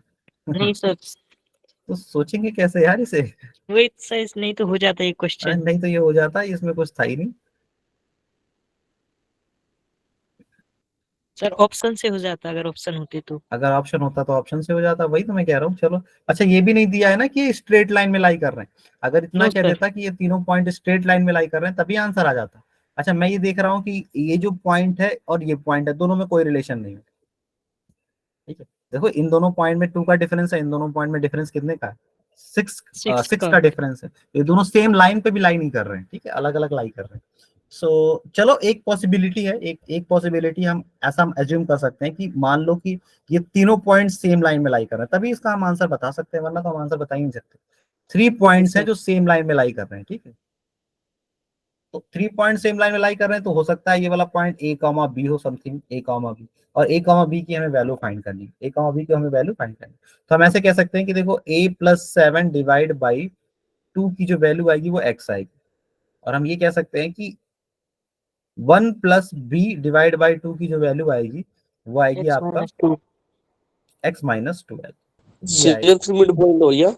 हाँ, बिल्कुल मिड पॉइंट हो जाएगा। इक्विडिस्टेंस का यही तो मतलब होता है। अगर इस आपसे कह दिया गया कि ये x कॉमा y यहाँ से और यहाँ से इक्वी डिस्टेंस पे, इक्वी डिस्टेंस का मतलब सेम डिस्टेंस हो गया ना। मान लो यहाँ पे 5 है तो ये 5 हो गया, तो 5 5 हो गया, तो ये मिड पॉइंट ही तो हुआ। Yes sir. चीज है कि स्ट्रेट लाइन में लाई करने वाला जो पॉइंट होता है ना, उसकी प्रॉपर्टी सेम होती है, यानी ए और बी में भी सेम रिलेशन वैलिड होगा, ए और बी में भी वही रिलेशन वैलिड होगा जो इसमें वैलिड है, यानी x minus y is equal to वाले में वैलिड है। मतलब इस तरह से हम निकाल सकते हैं, यानी आप ये कह सकते हो a माइनस बी की भी वैल्यू वही आएगी। a माइनस बी की वैल्यू कितनी होगी? सर a minus b की वैल्यू -2 है। हम नहीं कह सकते, ठीक है बेटा, इसका क्वेश्चन का आंसर हम डायरेक्टली नहीं कह सकते, ये क्वेश्चन छोड़ दो, हम ऐसे कह ही नहीं सकते इसमें, ठीक है। ऑप्शन होगा तो ऑप्शन से ही पुट कराएंगे, क्योंकि इसमें कोई रिलेशन नहीं मिल रहा है ना, हम तीनों पॉइंट को एक लाइन पे मान ही नहीं सकते। देखो, ये 7 कॉमा 1 है, अगर हम ये कहते हैं कि जनरल इक्वेशन ही 3,5 पॉइंट। आंसर। हम्म, सर 3,5 आंसर है। क्यों? सर आंसर शीट में है। आंसर शीट में 3,5 दे रखा है। यस, सोल्यूशन भी नहीं है आंसर शीट में यस सर। सर। रहने दो, कोई बात नहीं, इसे छोड़ दो, ठीक है। कुछ तो इन्फॉर्मेशन और देनी चाहिए, तब तो इसे सॉल्व करेंगे, सर कुछ ठीक है। क्वेश्चन तो खराब आ में सीट में, हाँ, क्वेश्चन ठीक नहीं रहते सीट में। अच्छा, कोई बात नहीं, आप एमसीक्यू लगा लिया करो, फिलिंग द ब्लैंक छोड़ दो, ठीक है, इस वाले पोर्शन को छोड़ दो, कुछ होगा इसमें, कुछ इश्यू होगा, मैं एक बार देख लूंगा, अगर मुझे कुछ समझ में आ गया कुछ इसका तरीका तो मैं बता दूँ। वैसे मुझे नहीं लगता कि आप विदाउट एनी अदर इन्फॉर्मेशन आप इसे सॉल्व कर सकते हो, ठीक है। चलो हम मूव कर जाते हैं नेक्स्ट टॉपिक के ऊपर अपने। सर जो इसके अंदर एक्सप्रेशन वाले क्वेश्चन है, किस चीज का कारण क्वेश्चन? कारण और तथ्य वाले जो है, हाँ हाँ, उन्हें भी करना जरूरी थोड़ी है। असर्शन रीजन नहीं, नहीं बिल्कुल नहीं, असर्शन रीजन उतना इंपॉर्टेंट नहीं, लेकिन तुम ये कर लो तो ज्यादा बेहतर है, उससे हमारी अंडरस्टैंडिंग बहुत अच्छी होती है। और एक आध क्वेश्चन कई बार एंट्रेंस में पूछ भी लिया जाता है बस, लेकिन एक आध ही पूछा जाता है, एक आध से ज्यादा नहीं होता, ठीक है। कर लेंगे तो अच्छा होगा हमारे लिए, ठीक है। चलो हम किसी और टॉपिक पे मूव करते हैं, अभी ये काफी कुछ हो गया, अब और डाउट्स हैं आप लोगों की, वो आप लोग पूछिए, ठीक है। 1 सेकेंड, मैं इसे एक बार क्लोज करता हूँ, ठीक। सर एपी से पूछना था। बिल्कुल बिल्कुल सब बता दूंगा, रुक जाओ। तो मैं कोऑर्डिनेट ज्योमेट्री को कंप्लीट मान के चल रहा हूँ, ठीक है। Okay sir. Yes sir.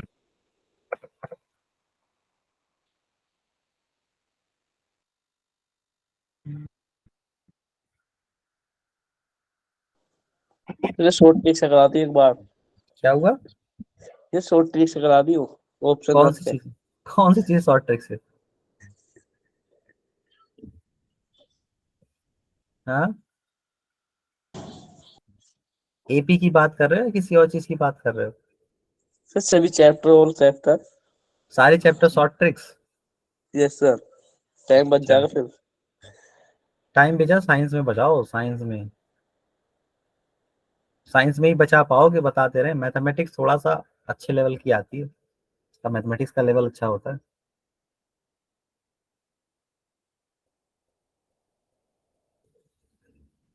Sir fifth वाला बता दीजिए। फिफ्थ वाला, 1 सेकेंड। अफनान तुमने क्वेश्चन सेंड किया है क्या मुझे? यस सर, इसी में फिफ्थ वाला पूछ रहे हैं। Largest number which divides 318 and 739, yes sir. Leaving remainder 3 and 4, तो तुम्हारा आंसर सही तो है, ए 105 ही आया था। सर कर दीजिए एक बार। चलो ठीक है, बता देता हूँ, ठीक है। कह रहा लार्जेस्ट नंबर, आपसे एक क्वेश्चन में कह रखा है कि फाइंड द लार्जेस्ट नंबर, आपको फाइंड करना है largest number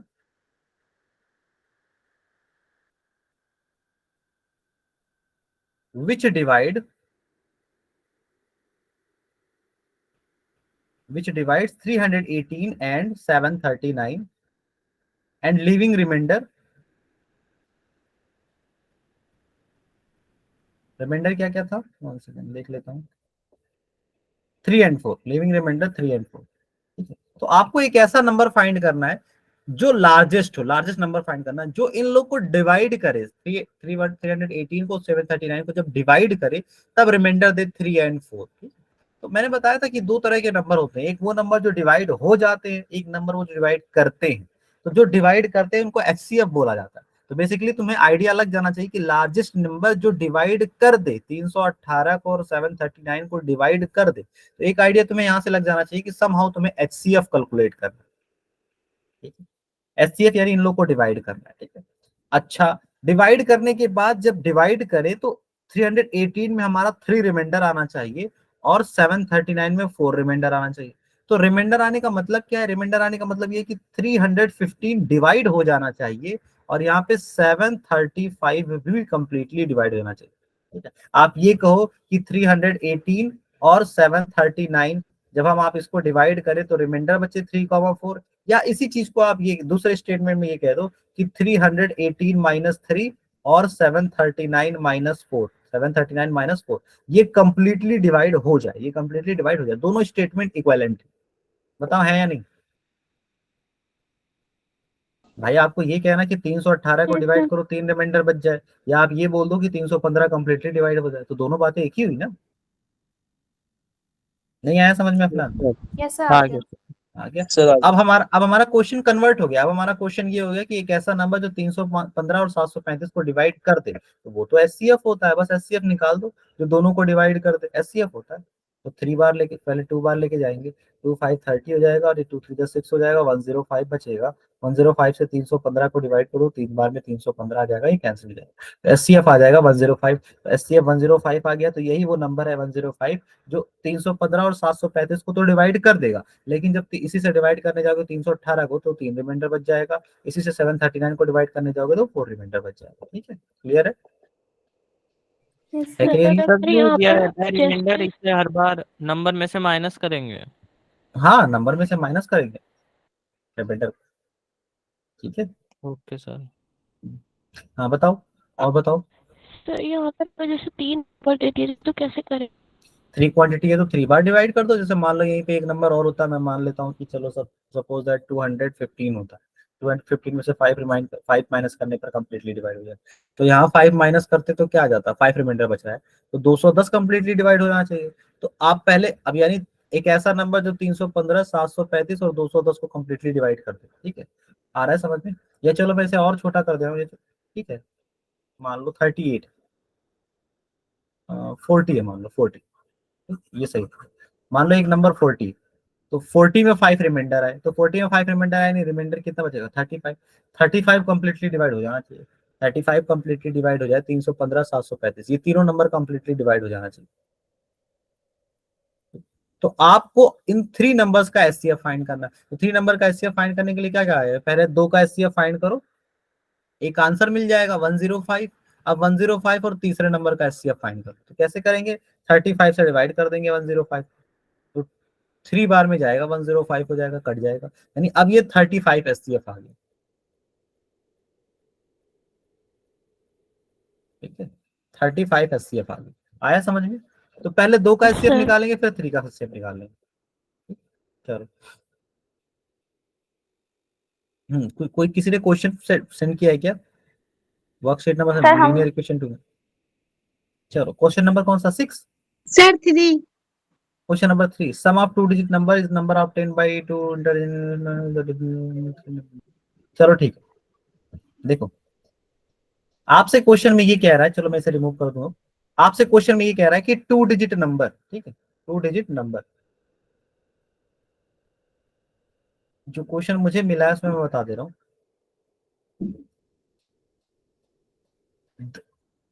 The sum of 2 digit number, the sum of 2 digit number and the number obtained by reversing its digit, number obtained by reversing its digit, यानी क्या, अच्छा 2 digit number वाले question में मैंने क्या क्या बताया आप लोगों को कि सबसे पहले आप क्या किया पहले करो, 2 डिजिट नंबर को लिख लो। ठीक है, ये आपका 2 डिजिट नंबर है। 2 डिजिट नंबर के यस बाद आप रिवर्स नंबर को लिख लो। रिवर्स नंबर क्या होता है, 10y प्लस एक्स। इनवाइबल सम ऑफ डिजिट लिख लो। सम ऑफ डिजिट क्या हो जाता है, एक्स प्लस वाई। समझ में आ रहा है? Difference of digit, difference of digit क्या हो जाएगा, डिफरेंस ऑफ डिजिट में कंफ्यूजन है, difference of digit x minus y भी लिख सकते हैं, वाई माइनस एक्स भी लिख सकते हैं, डिपेंड करेगा which is greater. X minus y लिखेंगे अगर एक्स ग्रेटर देन वाई हो, वाई माइनस एक्स लिखेंगे अगर वाई ग्रेटर देन एक्स हो। ठीक है, तो डिफरेंस ऑफ डिजिट में प्रॉब्लम। ठीक, तो अब देखो क्या क्या है क्वेश्चन में, कह रहा है कि सम, सम किसका, 2 डिजिट नंबर का एंड उसके रिवर्स नंबर का is equal to 99। Sum of 2 digit number and its reverse is equal to 99, यानी 10x plus y plus 10y plus x is equal to 99। ये पहले इक्वेशन बन गई। ये समझ में आया पहले इक्वेशन? Yes sir. नंबर और उसके रिवर्स नंबर का सम 99 है। ठीक है, अब आगे क्वेश्चन को रीड करते हैं। अब कह रहा है if the digit is differ by 3, digit is differ by 3। अब हमको ये पता चल गया कि दोनों डिजिट में डिफरेंस एक्स और वाई में डिफरेंस जो है 3 का है। लेकिन एक बात बताओ, कहीं से भी तुम्हें ये इंफॉर्मेशन मिल रही है कि एक्स बड़ा है या वाई बड़ा है?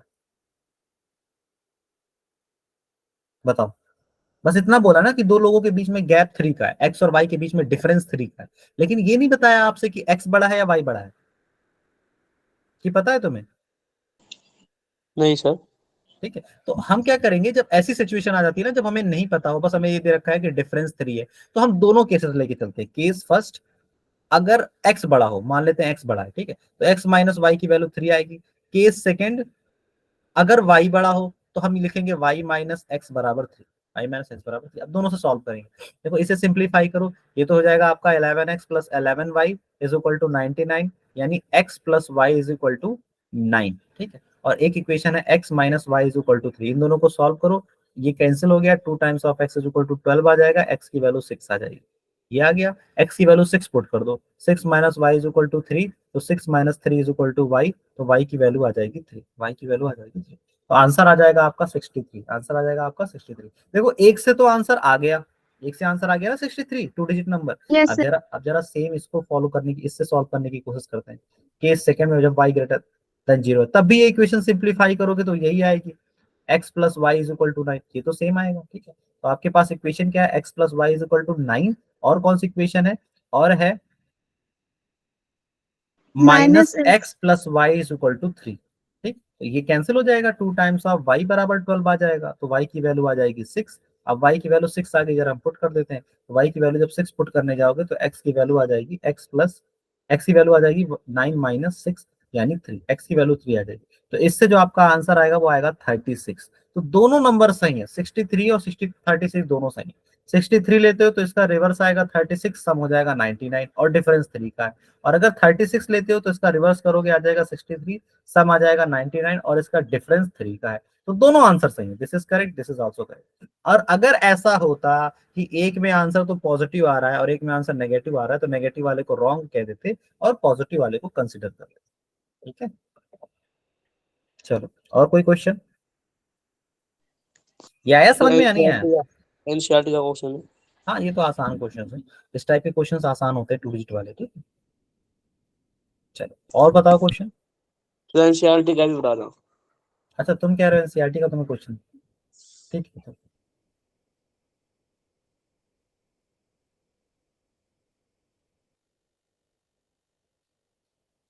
आप कोऑर्डिनेट ज्योमेट्री से भी पूछ सकते हैं, जो मन में आया आपको पूछ सकते हैं, पूरी मैथमेटिक्स में कहीं से भी पूछ सकते हैं।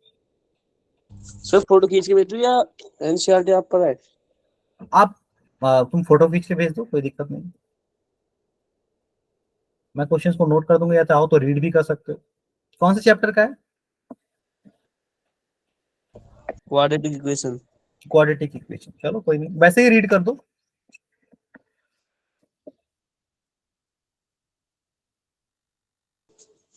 Two water taps together can fill a tank in चलो ठीक 9 है, into 2 वाटर टैप है, 2 वाटर टैप है जो फिल कर रहे हैं किसी एक टैंक को कंप्लीटली फिल कर दे रहे हैं। ठीक है, टाइम कितना लग रहा है? 9, टाइम कितना लग रहा है बताओ?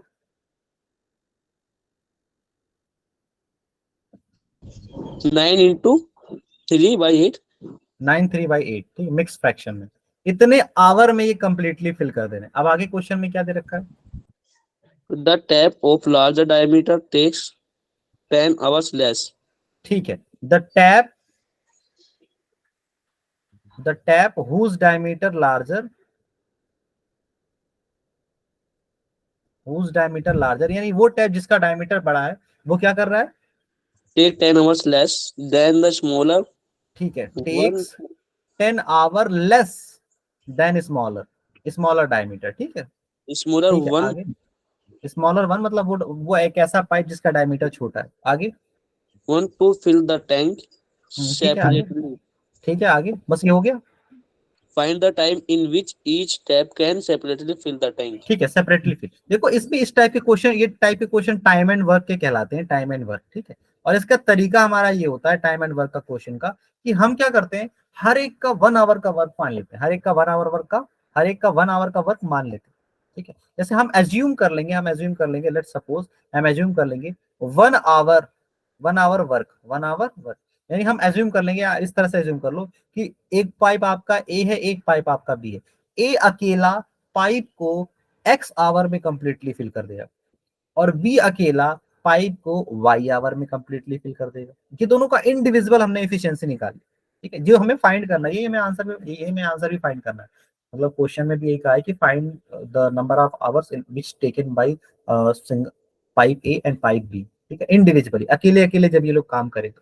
ठीक है, अच्छा एक बात बताओ, जैसे एक नॉर्मल लैंग्वेज में हम आ जाते हैं, तो नॉर्मल लैंग्वेज में ऐसे कहते हैं ना कि मान लो एक पाइप है, ठीक है, पाइप क्या कर रहा है, वाटर टैंक को 15 आवर में फिल कर दे रहा है।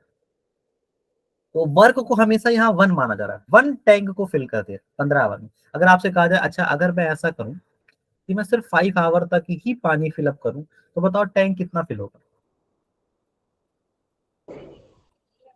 15 आवर में टैंक फिल हो जा रहा है। अगर मैं सिर्फ 5 आवर ही ओपन करूं तो कितना टैंक फिल हो जाएगा? सर 10 ये 1 ये होगा 1/3 सर। 1/3 आ जाएगा। 1/3 एक थर्ड 1/3 वर्क कंप्लीट हो जाएगा आपका। कि 5 आवर 15 होता है टोटल। 15 आवर में पूरा कंप्लीटली एक फिल हो जा रहा है। जैसे ऐसे होता नहीं है 15 आवर में एक बार कंप्लीटली फिल हो जा रहा है। तो 7.5 में कितना होगा? हाफ। 5 आवर में कितना होगा? 1/3। 3 आवर में कितना होगा? 1/5। आया समझ में कि नहीं? Yes sir. तो बेसिकली तुम एक चीज नोटिस करोगे कि वर्क हमेशा 1 होता है। Work always equal to 1। ठीक है। और उसी 1 वर्क का हम कुछ ना कुछ पोर्शन कवर कर रहे होते हैं। ठीक है। तो जैसे मान लो आप 15 आवर में कंप्लीट फिल कर रहे हो ना, 15 आवर में कंप्लीटली फिल कर रहे हो एक एक वर्क को। यानी एक टैंक है, एक टैंक हो सर्कुलर हो स्फेरिकल हो क्यूबिकल हो कुछ भी हो, लेकिन वर्क हमारा एक है। तो 1 आवर में कितना वर्क करोगे? एक आवर में तुम 1/15 पार्ट कंप्लीटली फिल कर दोगे। तो 1/15 पार्ट एक आवर में, अगले एक आवर में और 1/15 पार्ट। ठीक है। तो टोटल कितने हो गए? 2/15 पार्ट हो गए। इसी तरह से आपको 15 आवर लगेंगे 15/15 पार्ट को कंप्लीट करने के लिए और टैंक फिल हो जाएगा। ये चीज समझ में आई? सर ये तो समझ में ये नहीं समझ में आया? आ गई। ठीक है। तो ये 15 आवर तो बेसिकली मैं यहाँ पे बताना क्या चाहता था, मैं आपको ये बताना चाहता था कि अगर आपको टोटल टाइम पता है, टोटल टाइम पता है जिसमें आपका वर्क कंप्लीट होता है, तो ये is equal to total time is equal to 1/1 day work के बराबर होता है, या 1 आवर वर्क के बराबर होता है। 1 hour work, 1 hour work. 1 hour, एक आवर में तुम कितना काम कर ले रहे हो, एक आवर में तुम कितना काम कर ले रहे हो, समझ में आ रहा है? तो 1/1 आवर वर्क के बराबर होता है। तो 1/1 आवर का वर्क कर दोगे ना तो टोटल टाइम हो जाएगा। ये चीज समझ में आई? ये फॉर्मूला समझ में आया? सर ये तो आ गया। ये आ गया। तो ठीक है, अब इसी तरह से यहाँ पे भी सॉल्व करने की कोशिश करेंगे। ए जो है x आवर में वर्क कंप्लीट कर रहा है, तो ए एक आवर में कितना काम करेगा? ए का पर आवर वर्क कितना है? पर आवर जो 1/x वर्क होगा वो 1/x होगा। बी का पर आवर का वर्क कितना है? पर आवर का वर्क वो 1/y 1/y। ठीक है, इतना सारा। अब मैं क्या कर रहा हूँ, बाकी सारी चीजें मैं रिमूव कर रहा हूँ। ठीक, बाकी सारी चीजें मैं रिमूव कर रहा हूँ सिवाय इसके। सर इस टाइप के क्वेश्चंस आते हैं एंट्रेंस में? हाँ आते हैं, चैप्टर नंबर फर्स्ट में इंक्लूडेड होते हैं। और 6 मार्क्स के आते हैं टोटल। मतलब एग्जैक्टली यही नहीं, लेकिन इस टाइप के क्वेश्चन आते हैं, बिल्कुल आते हैं। ये आपका जो कितने फर्स्ट बड़े? चैप्टर है ना, ये क्वेश्चन वो रियल नंबर में ये दे दिए जाते हैं। चलो, तो हमें ये पता चल गया कि ए जो है एक आवर में 1/x काम करेगा और बी जो है एक आवर में 1/y काम करेगा। तो अगर दोनों को अगर एक साथ मिला देते हो, दोनों को अगर एक साथ वर्क करवा रहे हो, तो दोनों को अगर एक साथ वर्क कराओगे तो 1 आवर में कितना वर्क होगा? 1 आवर में 1/x और 1/y वर्क हो जाएगा। अगर दोनों एक साथ काम करे तो, यानी दोनों एक साथ काम करने का मतलब समझ रहे हो? दोनों पाइप को 1/1 ओपन कर दिया जाए साइमल्टेनियसली, तो यहाँ से भी ओपन कर दिया जाए, यहाँ से भी ओपन कर दिया, तो 1/x और 1/y वर्क एक आवर में हो जाएगा। तो ये 1 आवर वर्क है, दोनों अगर मिलके काम कर रहे हैं। तो क्वेश्चन में कहा जा रहा है कि दोनों जब मिलके काम कर रहे हैं ना, तो जो तुम्हारा काम है वो 75/8 आवर में कंप्लीट हो जा रहा है। तो 75/8 आवर में अगर कंप्लीट हो रहा है तो 1 आवर वर्क कितना होगा? 1 आवर वर्क इसका रिवर्स होगा, 8/75 होगा। एक आवर में आप 8/75 काम कर रहे होंगे। अगर काम हमारा 75/8 में कंप्लीट हो रहा है तो 1 आवर वर्क 8/75 होगा। तो दोनों मिलके काम कर रहे थे, तो 1/x 1/y की वैल्यू 8/75 होगी। ये चीज समझ में आई? सर आ गई तो। ठीक है। और आपसे क्या कह रहा है कि लॉन्गर जो टेप है जिसका डायमीटर बड़ा है, उसको क्या लग रहा है? 10 आवर ज्यादा लग रहे हैं। तो अगर मैं कह रहा हूँ ए को x आवर लग रहे हैं, बी को y आवर लग रहे हैं, और ये ए लॉन्गर मैं मान लूं, तो x हमारा लॉन्गर हो जाएगा। x लॉन्गर है तो x का जो टाइम होगा वो 10 घंटे ज्यादा होगा। तो x माइनस वाई की वैल्यू 10 आनी चाहिए। क्यों? या फिर आप ये कह सकते हो कि जो x की वैल्यू है वो y में 10 जोड़ने के बाद बराबर आएगी 10 आएगी। ये दो इक्वेशन बन गई, दोनों इक्वेशन को सॉल्व करेंगे, हमारा x और y का आंसर आ जाएगा एंड रिजल्ट। ठीक है। इसमें 1 डे वर्क का कॉन्सेप्ट अगर तुम्हें समझ में आ जाए, 1 डे वर्क का कॉन्सेप्ट समझ में आ जाए तो ये क्वेश्चन आसान। ठीक है, ठीक है।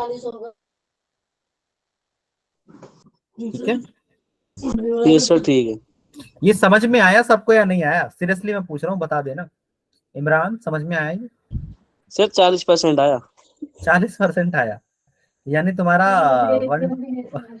1 आवर वर्क बहुत कम है, अभी 1/40 है। चलो मैं इसे एक्सप्लेन कर दूं प्रॉपरली, बताओ जानना चाहते हो तुम लोग? ठीक है, अर्श एक बार फिर से बता दूं या आता है ये? छोड़ो सर। छोड़ो, सर ये करा था। ये करा था। अफनान क्यों समझ में नहीं आया अफनान? नो सर, आगे सर ये एनसीईआरटी का क्वेश्चन है ना, यस सर, अच्छा आता है सर ये तो। बहुत बार कर चुके सर ये। अच्छा, लेकिन याद मतलब आना चाहिए ना, तुम्हें समझ में आना चाहिए ये सारी चीजें। यस। क्वाड्रेटिक में से अच्छे क्वेश्चन आते हैं। ठीक है, सोबिया, शोएबा, शोएबा नाम है ना? हाँ बताओ कहाँ पे बताना बेटा। हाँ सर मुझे एकदम समझ में नहीं आया ये क्वेश्चन। चलो कोई बात नहीं, अभी क्लास के एंड में तुम्हें बता दूंगा, ठीक है? ठीक है, जैसे ही क्लास एंड होगी उसमें इस टाइप के सारे क्वेश्चन तुम्हें बता दूंगा। ये बेसिकली टाइम एंड वर्क के क्वेश्चन होते हैं, इसे ऐसे ही सॉल्व किए जाते हैं, वनडे वर्क निकाल के। चलो ठीक, सर एक क्वेश्चन और बता दीजिए। बिल्कुल आप सेंड करिए, मैं बताता हूँ, वैसे भी सर पूछ सकती हैं आप। क्लास के एंड में ना सर हम्म, थोड़ा वर्क वाले काम का वो क्वेश्चन लगा दो। वर्क वाला क्वेश्चन बता दो, वर्कशीट वर्क का, के क्वेश्चन लगा दो एक आध, टाइम एंड वर्क जो का। वर्क के क्वेश्चन है ना। हाँ हाँ सर, हाँ करा दे रहे हैं, ठीक है, कोई दिक्कत नहीं। इनमें दिक्कत आ रही थोड़ी। हाँ ठीक है, करा दे रहे हैं, बहुत आसान होते हैं वर्क वाले क्वेश्चन, घबराओ मत, करा दे रहे हैं, ठीक है। 90% and 97% pure acetic acid solution are mixed to obtain 21 liter of 95% pure acetic acid solution. Correct, यही है, यही वाला क्वेश्चन है आपका।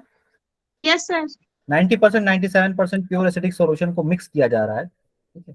देखो ये कहा जा रहा है कि 90% और 97% प्योर एसिडिक सॉल्यूशन है, प्योर एसिडिक सॉल्यूशन, इनको मिक्स किया जा रहा है, ठीक है। मिक्स करने से जो हमारा सॉल्यूशन बन रहा है, मिक्स करने पे जो हमारा सॉल्यूशन बन रहा है वो बन रहा है 90%, कितना है, 95% है ना, 95% प्योर आ रहा है, ठीक है, 95%। और ये टोटल अमाउंट, 25। हाँ टोटल अमाउंट है कितना, 21 litre of 95% pure acidic solution बन रहा है। तो उसमें आपको इंडिविजुअल कॉम्पोजिशन बतानी होगी ना, एक्स की कितनी थी, वाई की कितनी थी, ये तो बताना होगा कि एक ये कितने लीटर मिक्स किया गया, ये कितने लीटर मिक्स किया गया, यस सर। बताओ, ठीक है। तो देखो मैं अच्छा ये बताओ, क्वेश्चन समझ में आया सबको? बताओ, क्वेश्चन समझ में आया? एक बार और बता दिए। देखो पहले तो परसेंटेज कंसंट्रेशन का मतलब समझ लो, परसेंटेज कंसंट्रेशन होती क्या है, ठीक है। सो जैसे मैं आपसे ये कह दूं ना कि मान लो हमारे पास 100 ग्राम सोल्यूशन है, 100 ग्राम सोल्यूशन, तो 100 ग्राम सोल्यूशन में कोई एक ऑब्जेक्ट ए है जो 50 ग्राम पड़ा हुआ है, तो हम ये कह सकते हैं कि उस ए की कंसंट्रेशन 50% है, यानी पूरे सोल्यूशन का 50% पार्ट सिर्फ तो वही। इसी तरह से आपसे कहा जा रहा है कि हमने एक एसिडिक सॉल्यूशन लिया 90%, तो इसका मतलब क्या हुआ, इसका मतलब ये कि अगर हमने 100 ग्राम सॉल्यूशन लिया है ना, तो 100 ग्राम में 90 ग्राम एसिड है, ठीक है? और दूसरा सॉल्यूशन 97% है, तो इसका मतलब ये था अगर हमने 100 ग्राम सॉल्यूशन लिया तो उसमें 97 ग्राम क्या होगा, एसिड होगा। अब इस टाइप के सॉल्यूशन को मिक्स किया गया है, कुछ लीटर ये लिए गया है, कुछ लीटर ये लिया गया है, हमें नहीं पता कितना, लेकिन कुछ कुछ लिया गया है, और उन दोनों को मिक्स करके 21 लीटर का सॉल्यूशन बनाया गया है, जिसमें कंसंट्रेशन ऑफ एसिड 95% आई, 95 ग्राम पर 100 ग्राम, 95 ग्राम पर 100 ग्राम। ये चीज समझ में आई? अब क्वेश्चन समझ में आया? आपको ये बताना है कि कितने कितने लीटर मिक्स किया गया, समझ में आया? कैसे लगा? ठीक है, तो हम Yes. सबसे पहले ये कहेंगे कि हमें नहीं पता कितना लीटर मिक्स किया गया, इसे मान लो x, इसे मान लो y, ठीक, इसे मान लो x लीटर, इसे मान लो y। तो एक बात तो सबसे क्लियर है कि देखो अगर इसका x लीटर लिया गया, इसका y लीटर लिया गया, तो x प्लस y की वैल्यू 21 आनी चाहिए, दोनों लीटर को मिक्स करने पे टोटल सोल्यूशन 21 आना चाहिए। बताओ करेक्ट है नहीं? Yes sir. ठीक है, अच्छा अब एक और इक्वेशन देखो, इसमें ये कह रहा है ये जो x लीटर तुमने लिया है ना, x लीटर में 90% तो तुम्हारा एसिड है, तो हम कहेंगे ठीक है 90% ऑफ x, एक एसिड यहां से आ गया 90% ऑफ x, और ये जो तुमने y लीटर लिया ना उसमें 97% तुम्हारा एसिड है। अच्छा तो एसिड हमारे पास कितना हो जाएगा, 95%, 97% ऑफ y, ठीक है। तो टोटल एसिड कितना होगा जब हम इनको मिक्स करेंगे, तो टोटल एसिड तो ये हो जाएगा। ये सिर्फ एसिड की बात हो रही है, एसिड में जो पानी मिलाया गया उसकी बात नहीं हो रही, ये सिर्फ एसिड की बात हो रही है। यहाँ 10% वाटर रहा होगा, तो वाटर को हम हटा के बात कर रहे हैं, एक्स का 10% वाटर निकाल के 90% जो बच रहा है उसे ले रहे हैं, ये एसिड है हमारा। इसी तरह से यहाँ ये एसिड है। अब जो हमारे पास सॉल्यूशन बन रहा है वो 21 लीटर बन रहा है, तो 21 लीटर 95% कंसंट्रेटेड है, यानी 95% ऑफ 21 लीटर हमारा एसिड होगा। ठीक है, तो ये टोटल एसिड है जो इन दोनों के सम के बराबर आए। ये चीज समझ में आई? ये चीज समझ में आई? कुछ एसिड यहाँ है, कुछ एसिड यहाँ है, दोनों एसिड को मिक्स करके इसमें लाया गया है। तो जिसमें इसमें एसिड 90% होगा, इसमें एसिड 97% होगा। 97% of x, 90% of 90% of x, 97% of y, दोनों एसिड को कंबाइन करोगे तो टोटल एसिड ये वाला आ जाएगा, इसके बराबर आ जाएगा, क्योंकि मिक्स ही किया गया। तो ये आप सॉल्व कैसे करोगे? 90x/100, परसेंटेज का मतलब यही होता है, और परसेंटेज हटाओगे 100 नीचे आ जाएगा, ऑफ का मतलब multiplication. 97y/100 is equal to, यहाँ पे क्या आ जाएगा, 95 इंटू 21/100। तो 100 कैंसिल हो जाएगा, एक इक्वेशन आ जाएगी आपकी 90x, एक हो जाएगा 90x plus 97 is equal to 95 into 21। एक इक्वेशन ये आ जाएगी, एक इक्वेशन ये x plus y is equal to 21। तो आपका आंसर आ जाएगा, दोनों को सॉल्व करोगे। ये चीज समझ में आई या नहीं है? यस सर, आ गई, अब बना लेंगे। अफनान? यस सर आ गई। ओके, अब ठीक है, सबको आ गया? ओके, अब देखते हैं नेक्स्ट क्वेश्चन क्या आया है। 53 out of 54। Okay, x is equal to आपका दे रखा है √2। देखो, अब मैं इसे रिमूव कर दूं। देखो x इज इक्वल टू ये दे रखा है, रूट के अंदर 2 प्लस √2 ये दे रखा है। ठीक है, आपको फाइंड करना है वैल्यू, किस चीज की वैल्यू फाइंड करनी है? वैल्यू फाइंड करनी है आपको x to the power 4 plus 4 upon x to the power 4। ठीक है, x to the power 4 upon 4 upon x to the power 4, इसकी वैल्यू फाइंड करनी है। ठीक है, तो देखो, जब इस टाइप का क्वेश्चन हो ना, तो तुम्हारे दिमाग में तुरंत ये आना चाहिए x प्लस 1 अपॉन x वाला, और यहाँ 4 है तो x प्लस 2 अपॉन x, क्योंकि इसका स्क्वायर करोगे x square plus 2 upon x, 4x, इसका स्क्वायर करोगे तुरंत ये आ जाए। और जब ये आ गया एक्स स्क्वायर, तो इससे दिमाग में तुम्हारे ये आना चाहिए x प्लस √2 अपॉन एक्स, इसका स्क्वायर करोगे तो ये आ जाएगा। तो समहाउ तुम्हें x प्लस √2 अपॉन एक्स की वैल्यू फाइंड करनी। ये चीज समझ में आई जो मैंने कहा है? चलो नहीं आई, मैं एक बार मान के चल रहा हूँ, तुम्हें नहीं आई। ठीक है, ये बताओ मुझे, बस इतना बताओ, x टू द पावर 4, ये बताओ कि अगर तुम्हारे पास x प्लस 1 अपॉन एक्स हो, तो क्या तुम ये निकाल सकते हो x square plus 1 upon x square? हमने डिस्कस किया था, होल स्क्वायर करना है आपको। Yes sir. और अगर तुम्हारे पास x square plus 1 upon x square हो, तो क्या तुम इससे x to the power 4 plus 1 upon x to the power 4 ला सकते हो? इसका स्क्वायर करना पड़ेगा, ये टर्म आ जाएगी। ठीक है, इसी तरह से अब रिवर्स आते हैं, हमारे पास x to the power 4 plus 4 upon x to the power 4। देखो 1 के प्लेस पे 4 आया, तो ये कहां से आया होगा? ये आया होगा x square plus 2 upon x square से, तभी तो होल स्क्वायर किया 4 आ गया। और ये कहां से आया होगा? ये आया होगा, जैसे ये 1 था तो 1 आया, तो ये 2 आया है, तो मस्ट है किसका स्क्वायर किया गया होगा? √2 का स्क्वायर किया गया होगा, तब जाके यहाँ 2 आया होगा। करेक्ट, यानी अगर हमें ये चीज मिल जाए तो इसका स्क्वायर करके हम ये फाइंड कर सकते हैं, और इसका स्क्वायर करके हम ये फाइंड कर सकते हैं। डन? Yes sir. चलो अच्छा, देखो x की वैल्यू हमें पता है, तो x स्क्वायर की वैल्यू क्या हो जाएगी? 2 प्लस √2। सही है, यस बोलो। देखो x स्क्वायर की वैल्यू हमारी आ चुकी है, अब हमें क्या चाहिए? हमें चाहिए 2 अपॉन एक्स स्क्वायर। तो एक बात बताओ, 1 अपॉन एक्स स्क्वायर क्या होगा? 1 अपॉन एक्स स्क्वायर तुम्हारा ये हो जाएगा 1 अपॉन 2 प्लस √2 हो जाएगा। Yes sir. नीचे दिखा रूट, तो हम कहेंगे रूट में नीचे रखना अच्छी बात नहीं, इसे रैशनलाइज कर देते हैं 2 माइनस √2 से मल्टीप्लाई करके। तो 1 अपॉन एक्स स्क्वायर की वैल्यू क्या आ जाएगा? 2 माइनस √2, और यहाँ आ जाएगा आपका 4 minus 2 which is equal to 2 minus √2 upon 2, और ये आ गया। ठीक है, 1 अपॉन एक्स स्क्वायर की वैल्यू। लेकिन आपको फाइनली वैल्यू क्या चाहिए? 2 अपॉन एक्स स्क्वायर, तो हम 2 से मल्टीप्लाई कर देंगे, 2 अपॉन एक्स स्क्वायर की वैल्यू आ जाएगी आपकी 2 मल्टीप्लाई बाई 2 माइनस √2 अपॉन 2, 2 से 2 कैंसिल आ जाएगा, 2 माइनस √2 आ सर ये समझ में नहीं आया। कहाँ पे नहीं आया? सर इधर से, जो एक्स स्क्वायर की एक्स वैल्यू, स्क्वायर से। यहाँ से एक्स Yes, sir. स्क्वायर से नहीं, ये रूट अगर आपका इस तरफ आएगा तो एक्स स्क्वायर हो जाएगा ना, ये रूट इस तरफ आएगा तो एक्स स्क्वायर हो जाएगा ना। ये चीज समझ में नहीं आई? सर स्क्वायरिंग बोथ साइड्स कर लो। हाँ वही वही, स्क्वायरिंग बोथ साइड। आया समझ में अर्श? Yes sir. तुम्हें डाउट था ना, आ गया समझ में एक्स स्क्वायर? No sir. अरे नहीं, ये देखो x की वैल्यू अगर तुम्हारी 2 प्लस रूट 2 है रूट के अंदर, तो अगर तुम स्क्वायर करोगे दोनों साइड तो क्या हो जाएगा बताओ, ये रूट गायब हो जाएगी, यहाँ जाएगा x square 2 plus root 2। Yes sir. ठीक है, तो ये बस इतना किया गया है। अच्छा, अब हम ये देख रहे थे कि देखो हम स्टार्ट यहीं से करते, हम स्टार्ट x से ही करते, ठीक है, लेकिन प्लस रूट 2 अपॉन एक्स की वैल्यू फिर कैसे निकालते, ठीक है? लेकिन अब हम ये देख रहे हैं रूट को इस तरफ करने से एक्स स्क्वायर की जब वैल्यू आ रही तो हम डायरेक्ट इस स्टेप पे पहुंच रहे हैं, तो एक्स स्क्वायर के साथ हमें क्या चाहिए होगा, 2 अपॉन एक्स स्क्वायर। तो एक्स स्क्वायर पहले, एक्स स्क्वायर जब हमें मिल गया तो हम कहाँ मूव कर रहे हैं, हम मूव कर रहे हैं 2 अपॉन एक्स स्क्वायर की तरफ। तो 2 अपॉन एक्स स्क्वायर से सबसे पहले 1 अपॉन एक्स स्क्वायर पता होना चाहिए, तो 1 अपॉन एक्स स्क्वायर की वैल्यू आएगी 1 upon 2 plus root 2, 2 minus root 2, 2 minus root.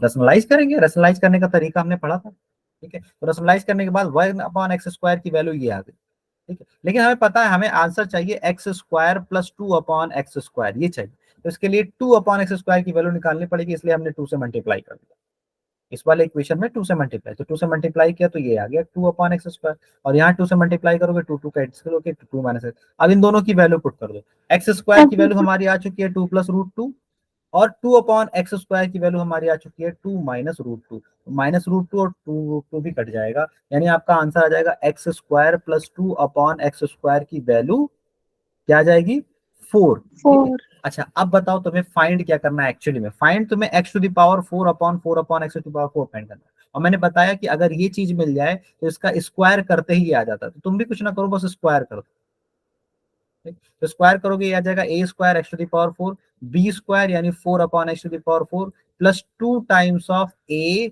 Into b, 2 times of a into b is equal to 16। तो ये एक्स स्क्वायर कट जाएगा, 2 2 जा 4, 4 को राइट साइड ले जाके सब्ट्रैक्ट कर दो, आंसर आ जाएगा 12। नहीं आया समझ में, बोलो, यस सर। ठीक है, समझ में आ गया।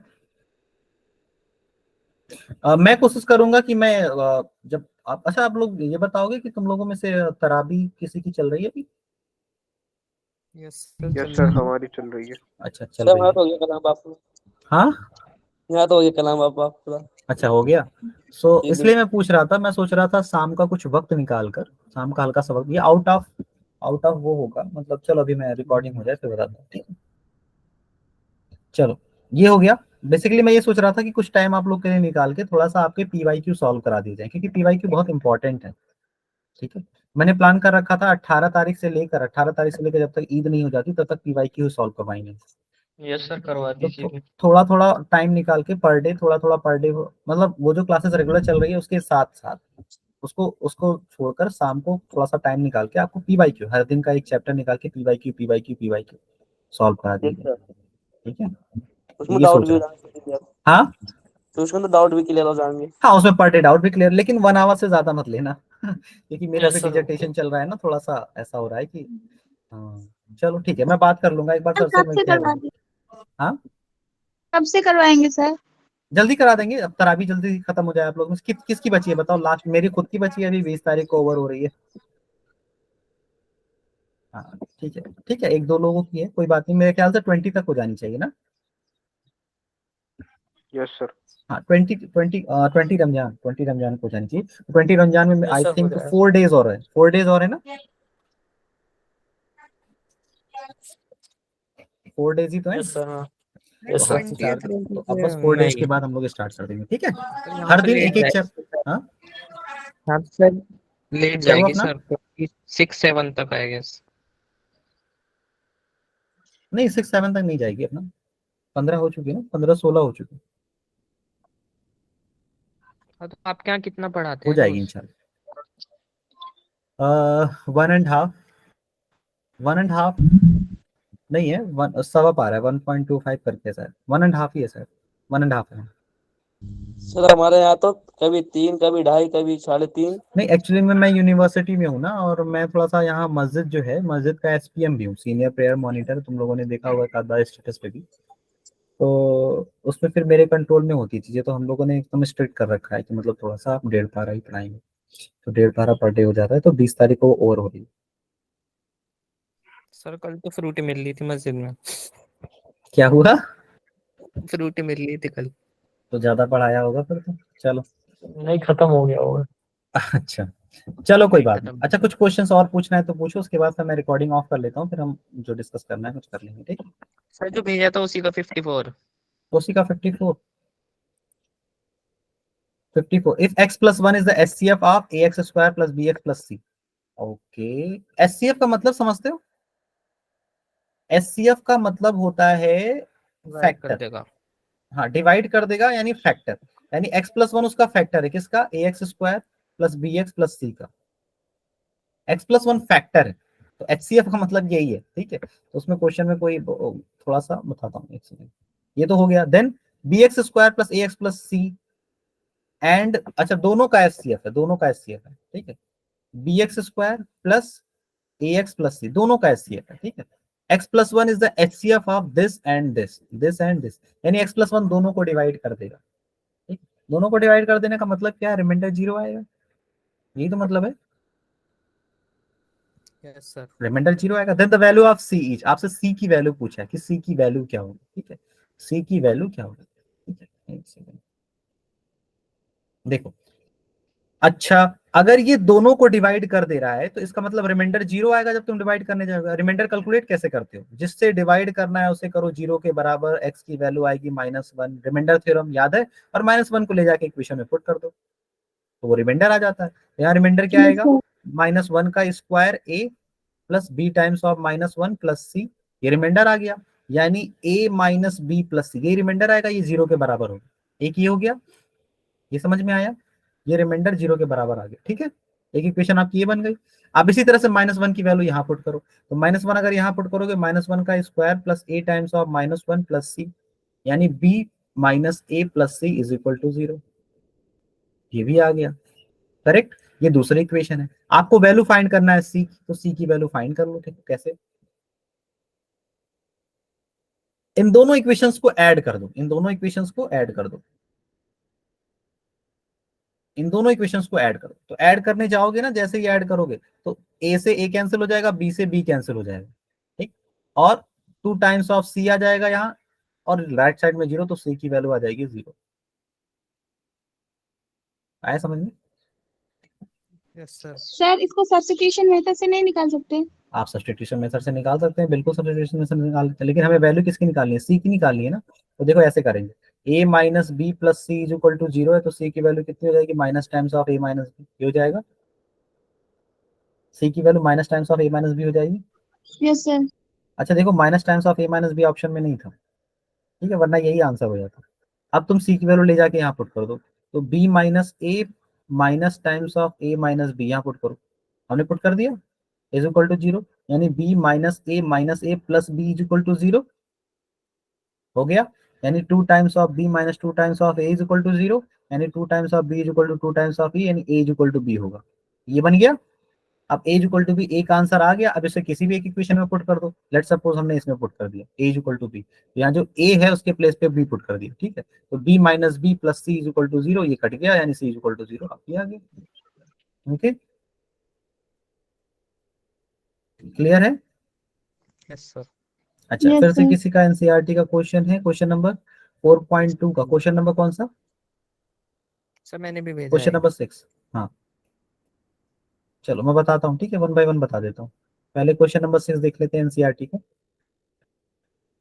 ए cotton industry produce a certain number of pottery articles in a day, ठीक है। एक कॉटेज इंडस्ट्री है, पॉटरी आर्टिकल्स हैं कुछ, वो प्रोड्यूस कर रही है, ठीक है। It was observe that on a particular day the cost of production of each article was 3 more than twice the number of article produce on the same day. तो basically cost of production दो चीजें दे रखी है, ठीक है। 1 second,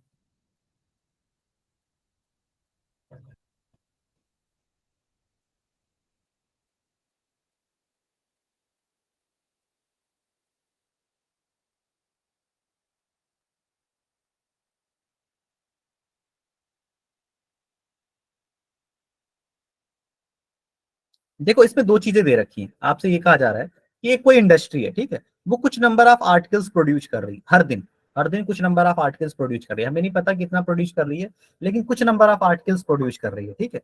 it was observe that, एक particular दिन observe किया गया, क्या ऑब्जर्वेशन की गई है? ऑब्जर्वेशन ये की गई है, cost of production for each article, ठीक।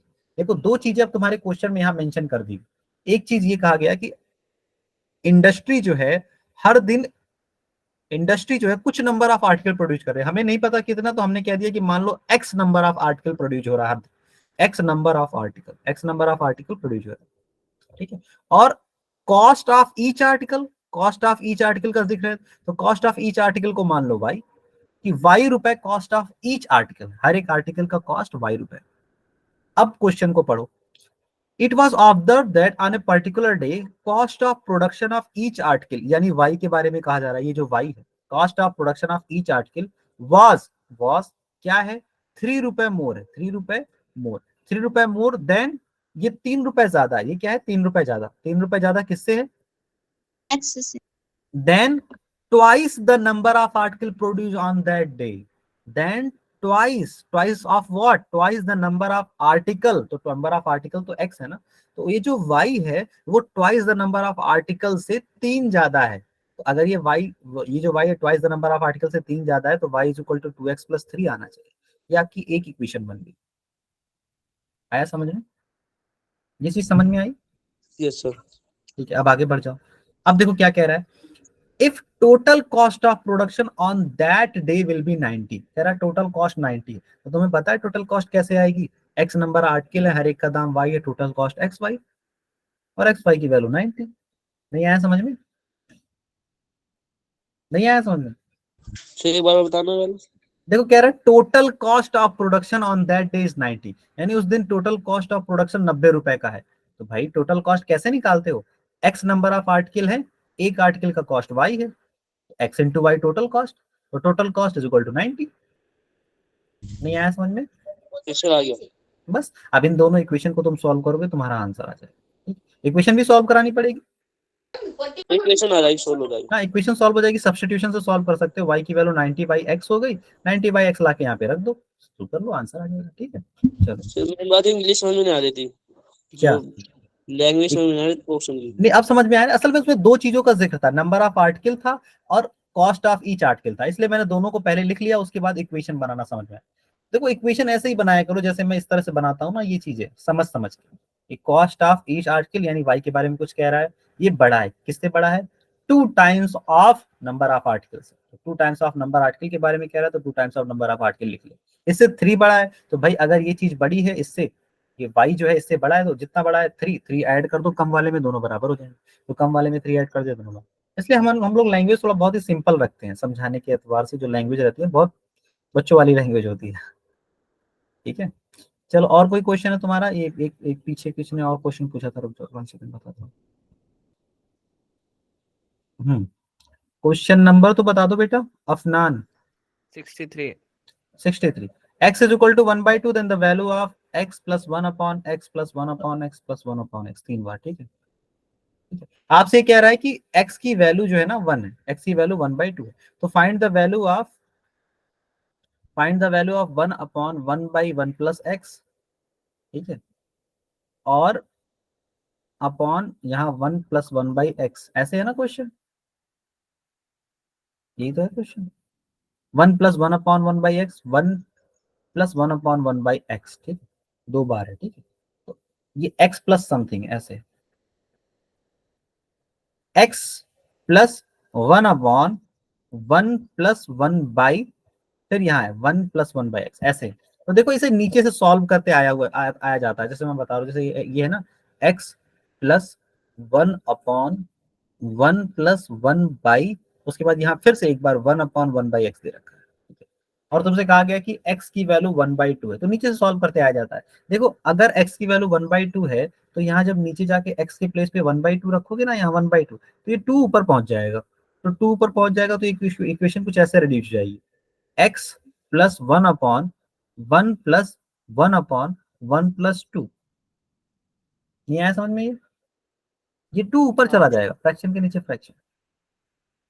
ठीक है, तो 1 प्लस 2 आ गया। अब 1 प्लस 2 की वैल्यू 3 होती है, तो ये बन जाएगा तुम्हारा 1/2 प्लस 1 अपॉन, देखो x की वैल्यू मैंने पुट कर दिया। ठीक है, 1/2 प्लस 1 अपॉन 3, करेक्ट है? यहां तक समझ में आया? यस सर, आ गया अब तो। बस अब 1/1/3 ये तुम्हारा हो जाएगा 1/2 प्लस 1/4/3। अब 4/3 में फिर से इसे रिवर्स कर दो, एक सिंगल फ्रैक्शन में कन्वर्ट करके रिवर्स करते चले जाओ, तो 1/2 प्लस 3/4, तो आंसर आ जाएगा तुम्हारा 5/4, 5/4, ठीक है। सो इसमें x की वैल्यू पूछने लगी तो एक्स की वैल्यू पूछने लग गए तो कोई ना कोई इक्वेशन दी रहेगी ना, ऐसे नहीं ना डायरेक्टली दे दिया जाएगा, इज इक्वल टू समथिंग दे दिया जाएगा ना, इज इक्वल टू समथिंग दिया जाएगा तो हम एक इक्वेशन जब फाइनली यहाँ रेड्यूस कर लेंगे उसको फिर सॉल्व कर लेंगे इक्वेशन को, ठीक है। इक्वेशन नहीं दी रहेगी तो रेड्यूस करते चले जाएंगे। चलो और क्वेश्चन पूछो। अब मेरे ख्याल से नहीं है क्वेश्चन। हाँ वर्क वाला है, वर्क वाला। वर्क वाला, yes sir. Time and work, अच्छा ठीक है। चलो ये लास्ट टॉपिक है टाइम एंड वर्क, इसे बता के अब ओवर करते हैं, ठीक है, वरना आज मैं भी थक जाऊंगा।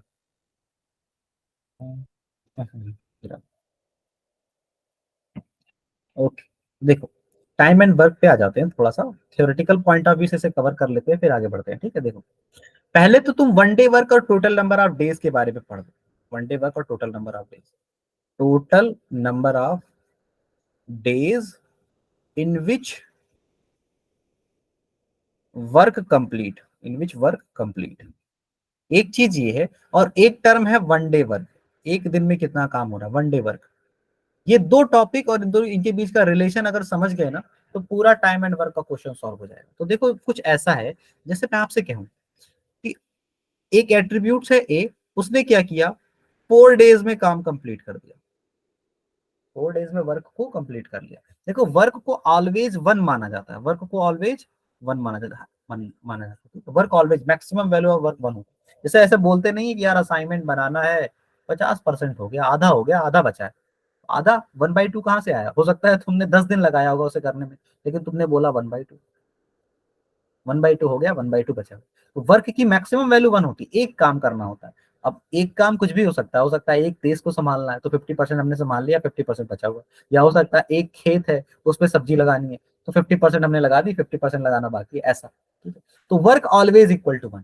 अब अगर क्वेश्चन में तुमसे ये कहा जा रहा है कि ए है, ए 4 डेज में कंप्लीट कर रहा है वर्क को, तो 4 डेज में कंप्लीट कर रहा है वर्क को, मान लो पूरा वर्क तुम्हारा ये, ठीक है, तो 4 डेज में वर्क कंप्लीट कर रहा है, तो वर्क को 4 पार्ट में डिवाइड कर दो, तो एक दिन में कितना काम करेगा बताओ, एक दिन में एक पार्ट कवर कर लेगा, 1 डेज में एक पार्ट कवर कर लेगा, बोलो। 1/4। तो ए का 1 डे वर्क कितना आ जाएगा, ए का 1 डे वर्क आ जाएगा, 1 day work, 1 day work is equal to 1/4, correct है, ठीक है। अच्छा अब इसी एग्जांपल को एक बार और थोड़ा सा कंसिडर कर लेते हैं। मान लो ए ने 8 डेज में काम कंप्लीट किया, तो 8 पार्ट में से डिवाइड करेंगे, फिर ये 4 हो गया, ये हो गया 8 दिन में कंप्लीट हो रहा है, तो भाई एक दिन में एक ही पार्ट तो कवर कर रहा होगा, और इस पार्ट की वैल्यू कितनी है, इसकी तो 1/4 थी, इसकी वैल्यू कितनी होगी 1/8। तो क्या हम ये बोल सकते हैं ए का 1 डे वर्क, 1 डे जो वर्क होगा वो कितना होगा, 1/8 होगा, यस ठीक सर। है। अच्छा इसी तरह से मान लो, अब एक जनरल केस में आ जाएंगे। इसी तरह से हमने मान लो आपसे कह दिया कि एक काम है, ए ने अपने काम को 15 दिन में कंप्लीट किया, ठीक है? तो 15 दिन में काम कंप्लीट किया, तो एक दिन में काम कितना कंप्लीट होगा बताओ, 1 डे वर्क कितना हो जाएगा। तो 1 डे वर्क में ये कह सकता हूँ 1/15 होगा। अब आइडिया लगा कुछ, ए का 1 डे वर्क, 1/15। 1 डे वर्क 1/15 होगा, करेक्ट है। Yes sir. तो मैं ये कह सकता हूँ, देखो मैं ये बोल सकता हूँ कि 1 डे वर्क की जो वैल्यू होती है, अब हमने फॉर्मूला बना लिया, 1 डे वर्क की जो वैल्यू होती है वो 1 टोटल नंबर ऑफ डेज होता है, total number of days, total number of days in which work complete, in which work complete, ये सही है, इन विच वर्क कंप्लीट, बोलो सही है ये। हमने यही देखा, देखो 4 दिन में काम खत्म तो 1 डे वर्क 1/4, 8 दिन में काम खत्म 1 डे वर्क 1/8, 15 दिन में काम खत्म 1 डे वर्क 1/15, करेक्ट है, बोलो ये क्या चीज सर, सही है। हाँ क्या घंटे में दे रखा हो या वर में दे रखा हो? हाँ, अगर तुम्हारा डे के हिसाब में दे रखा है तो 1 डे वर्क, अगर आवर में दे रखा हो तो 1 hour work, 1 hour work is equal to total number of hour in which work complete. बताओ इतनी चीज क्लियर है। Yes sir. अच्छा अब इसी के रिवर्स पे आ जाते हैं, इसी के रिवर्स पे आ जाते हैं। रिवर्स क्या, मान लो ऐसे कहा जा रहा है कि ए है ना, ए ने 1 डे में, ए ने 1 डे में 1/3 ऑफ वर्क कर लिया, तो कितने दिन में काम खत्म कर लेगा। हम कहेंगे एक काम पूरा होता है 3 पार्ट में काम को डिवाइड करो, एक पार्ट 1/3, 1/3 का मतलब 1/3 हो गया ना, 1/3 वर्क इसने एक दिन में किया है, तो बाकी दोनों को 2 दिन में और लगेगा, तो total number of days 3 days में वर्क कंप्लीट हो जाएगा। तो 1 डे वर्क अगर हमें पता था 1 डे वर्क 1/3 था, तो 3 डेज में काम कंप्लीट कर लिया। इसी तरह से हम कह दें ए 1/4 वर्क कर रहा है, तो क्या 4 डेज में काम कंप्लीट हो जाएगा? बोलो। Yes sir. अगर हम इसी तरह से कहते हैं ए का जो है 1/15 वर्क है, यानी एक काम का 15वां हिस्सा एक दिन में कंप्लीट कर रहा है, तो क्या 15 डेज में वर्क कंप्लीट हो जाएगा? Yes, sir. ठीक है, तो अब मैं एक फॉर्मूला फिर से बना दूंगा कि देखो 1 day work total number of work, total number of days required, total number of days required, total number of days required, कितने दिन की रिक्वायरमेंट है काम को फिनिश करने के लिए, to finish work, to finish work, काम को फिनिश करने के लिए, वो क्या हो जाएगा 1/1 day work, 1/1 day work, 1/1 day work. देखो इसी का तुम रिवर्स करो, 1/3 का रिवर्स करो, 1/1/3 करो, तुरंत 3 आएगा। इसी का तुम रिवर्स करो 1/4 का, तो 1/1/4 करो, तुरंत 4 आ जाएगा। इसका रिवर्स करो 1/1/50, इसका रिवर्स करो 1/50, तो 1/1 डे वर्क। तो total number of days equal to 1/1 day work. तो बेसिकली हमें एक चीज ये समझ में आ गई कि 1 डे वर्क और टोटल नंबर ऑफ डेज आपस में एक दूसरे से रिलेट करते हैं, टोटल डेज आपस में एक दूसरे से रिलेट करते हैं। 1 day work is equal to 1 total days, और total days is equal to 1/1 day work, 1/1 day work. आया समझ में? ये चीज समझ में आई? Yes sir. अच्छा, रिवर्स कर दीजिए। हाँ रिवर्स करते हैं। अब हम आ जाते हैं अपने टॉपिक पे। अब जैसे मान लो तुमसे ऐसे क्वेश्चन में कह रहा है कि भाई देखो ए है, ए ने काम स्टार्ट किया करना, ए है काम कर रहा है, कैसे काम कर रहा है? ए का वर्क एक्सपीरियंस ऐसे है कि 25 डेज में काम को फिनिश कर लेगा, ये हमने हमारे पास पता है, ठीक है, 25 डेज में काम फिनिश कर रहा है। तो ए का 1 डे वर्क कितना होगा 1/25, यानी एक दिन में 1/25 काम कर लेगा। अच्छा बी आया, बी थोड़ा सा सुस्त आदमी है, वो 50 डेज में वर्क को कंप्लीट कर रहा है, तो बी का 1 डे वर्क कितना हो जाएगा 1/50। डन, हो बिल्कुल। गया।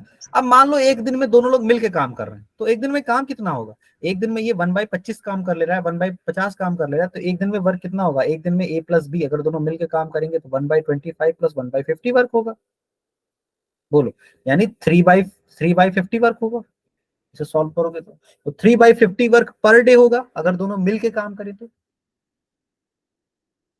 बोलो सही है? 3/50 part of work complete Yes, sir. Per day.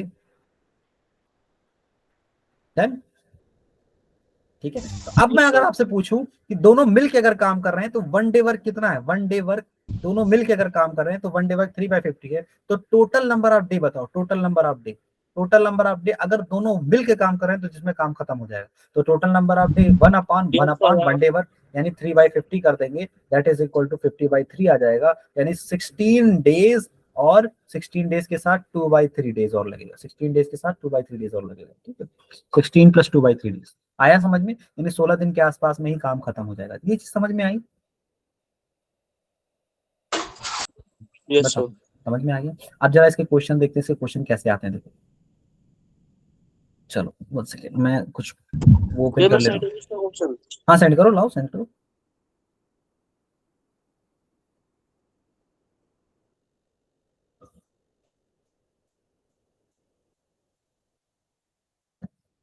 Math लेने 1 सेकेंड, मेरे पास नोट्स के फॉर्म में होगा।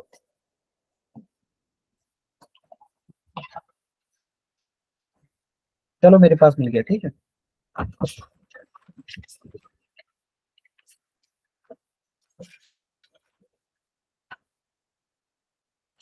देखो टाइम एंड वर्क पे ही आ जाते हैं, ठीक है, इधर देखो मैं आपको क्वेश्चन बता दे रहा हूँ, टाइम एंड वर्क पे आ जाते हैं, ठीक है। देखो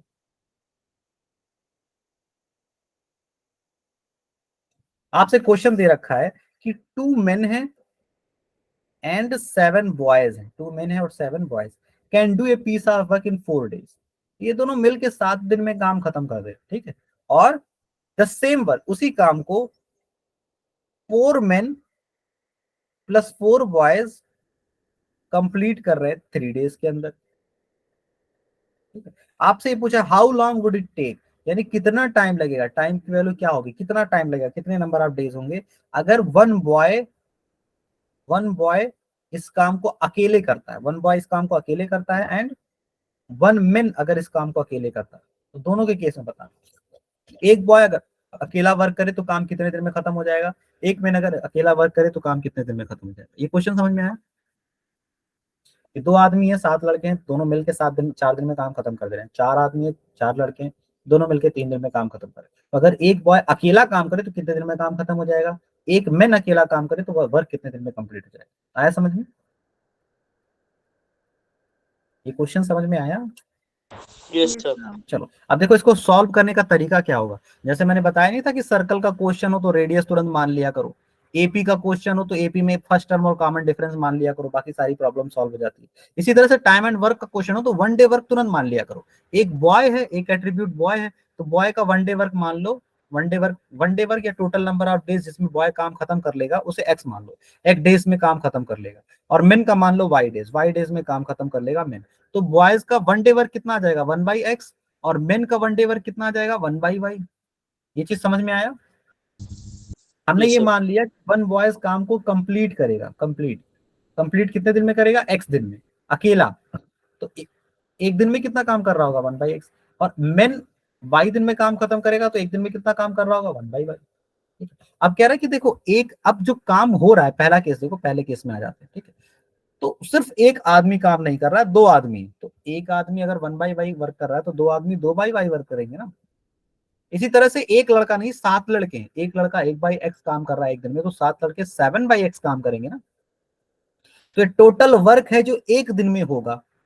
ठीक है, वन डे वर्क है, वन डे वर्क। और अगर क्वेश्चन में कहा जा रहा है कि 4 दिन में काम खत्म हो रहा है, 4 दिन में काम खत्म हो रहा है, तो वन डे वर्क कितना रहा होगा फिर, 1/4। यही तो रहा होगा। आपके अकॉर्डिंग वन डे वर्क कितना आ रहा है और 4 दिन में काम खत्म हो जा रहा है, इसका मतलब वन डे वर्क रहा होगा 1/4। तो ये दोनों आपस में बराबर होने चाहिए अगर आप दोनों सही हैं तो। नहीं आया समझ में? यस सर, आ गया। अच्छा, अब इसी तरह से सेकंड वाले पार्ट पे आ जाते हैं, दूसरे इक्वेशन में 4 मेन है 4 बॉयज है, तो 4 मेन तो 4/y काम करेंगे, और 4 बॉयज कितना काम करेंगे, 4/x वर्क करेंगे। और ऐसे करके 3 दिन में काम खत्म कर रहे हैं। तो वन डे वर्क तो ये इनका आ गया ना वन डे वर्क। 4 मेन और 4 बॉयज अगर काम करें तो इनका वन डे वर्क, ये काम 3 दिन में खत्म हो रहा है, तो इनका वन डे वर्क कितना होना चाहिए, 1/3। ये दूसरी इक्वेशन बनेगी, दोनों इक्वेशन को सॉल्व कर लेंगे, आंसर आ जाएगा। सॉल्व करने के लिए भी ज्यादा कुछ नहीं करना है, इसमें आप 2 से मल्टीप्लाई कर दो बस। ठीक है, ये हो जाएगा 4/y plus 14/x is equal to 2/4। ठीक है, तो अब सब्ट्रैक्ट कर दो, साइन अपोजिट कर दो, यहाँ माइनस हो जाएगा, यहाँ माइनस हो जाएगा, यहाँ भी माइनस हो जाएगा, ये कैंसिल हो जाएगा पूरा। ठीक है, तो 4 - 14/x आ जाएगा, और यहाँ आ जाएगा 1/3 - 2/4। ठीक है, इसकी वैल्यू सॉल्व करोगे, -10/3 -10/x इज इक्वल टू, यहाँ देखो कितना आएगा, 4 - 6 यानी 2/12। 2/12 तो 2 से कट कर दो, 50 आ जाएगा, माइनस माइनस का आएगा, माइनस माइनस प्लस हो जाएगा। ठीक है, और x की वैल्यू आ जाएगी 60 डेज, x की वैल्यू आ जाएगी 60 डेज, यानी 60 दिन में लड़का अकेले काम खत्म करेगा, 60 डेज। ठीक है, ये चीज समझ में आया? बोलो, यस सर, आ गया। कोई डाउट तो नहीं इसमें? तो इस वाले क्वेश्चन में हमेशा वन डे वर्क से किया करो, सारे क्वेश्चन सॉल्व हो जाएंगे इससे। ठीक है, वन डे वर्क या 1 आवर वर्क से। ओके, सोइबा आपका भी क्वेश्चन हम इसी बात ले ही लेते हैं, यहीं पे जो क्वेश्चन था हमारा। ठीक है, इसे मैं रिमूव कर रहा हूँ। हमें ये पता था कि जो टैंक है ना, टैंक 9 टाइम्स ऑफ 3/4 आवर में कंप्लीट कर दे रहा है वर्क, 9 टाइम्स ऑफ 3/8 में फिल हो जा रहा है। ठीक है, 2 पाइप से, एक पाइप यहाँ से ओपन है, एक पाइप यहाँ से ओपन है। और अगर इंडिविजुअली वर्क कर रहे हैं तो इंडिविजुअली इसको जो टाइम लग रहा है वो 10 आवर ज्यादा है, 10 आवर ज्यादा है, यानी छोटे वाले पाइप को 10 आवर ज्यादा का टाइम लग रहा है बड़े वाले। तो इसमें हम ये मान लेते हैं कि पाइप ए जो है ना, मान लो पाइप ए अकेला x आवर में फिल कर देगा, और पाइप बी है वो y आवर में फिल कर देगा। तो क्वेश्चन हमें ये कह रहा था कि जो छोटा वाला है, मान लो बी स्मॉलर डायमीटर का है, मान लो बी स्मॉलर डायमीटर, तो जो छोटा वाला है वो 10 घंटे ज्यादा ले रहा है, तो ये y की वैल्यू 10 आवर मोर है। तो y की वैल्यू 10 आवर मोर है, तो x में अगर आप 10 ऐड कर दोगे ना तो दोनों बराबर हो जाएंगे। ये चीज समझ में आई पहली इक्वेशन?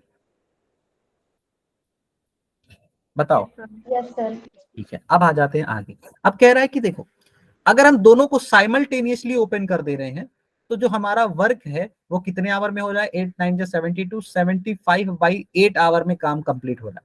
तो 75/8 आवर में अगर हमारा काम कंप्लीट हो रहा है तो 1 आवर वर्क कितना होगा। 1 आवर वर्क निकालने के लिए क्या करते हैं, टोटल नंबर ऑफ जो वर्क है उसे रिवर्स कर दो, 1/75/8, यही तो अभी हमने पढ़ा। तो ये आंसर आ जाएगा 8/75, 1 आवर वर्क। ठीक है, तो 1 आवर वर्क 8/75 है। कब, जब दोनों मिलकर काम करें। दोनों मिलकर काम करेंगे तो कितना काम होगा, एक आवर में ये 1/x काम करेगा, एक आवर में ये 1/y काम करेगा। तो एक आवर में दोनों मिलकर इतना काम करेंगे, इसकी वैल्यू 8/75 के बराबर। अब सॉल्व हो जाएगा, समझ में आया इक्वेशन। बस हो गया। ओके, अब आज के लिए बहुत मेरे ख्याल से अब रेडी देते हैं, वरना प्रॉब्लम हो जाएगी। ठीक है, क्या कहते हो। ठीक है सर। ठीक ठीक, जल्द अब ऐसे ही हम लोग क्लास कर लेंगे। आज भी हमारा जैसे एक चैप्टर कंप्लीट हो गया, नेक्स्ट टाइम इंशाल्लाह हम लोग जो ट्रिग्नोमेट्री है वो कवर करेंगे। ठीक है, एक Yes, चैप्टर sir. फिजिक्स का, एक चैप्टर ट्रिग्नोमेट्री का इस वीक भी कवर कर लेंगे। ठीक है, सर कल किसकी क्लास होगी? कल देखते हैं, मुझे मालूम नहीं, सर डिसाइड करेंगे। ठीक है, मे बी पॉसिबल इंडो इस्लामी की क्लासेस आपकी स्टार्ट हो जाए। सर वो कौन पढ़ाएगा? इंडो इस्लामिक कौन आएगा? हारून सर पढ़ाएंगे। हारून सर मेन तो है। नहीं, मेन तो विकास सर है। अच्छा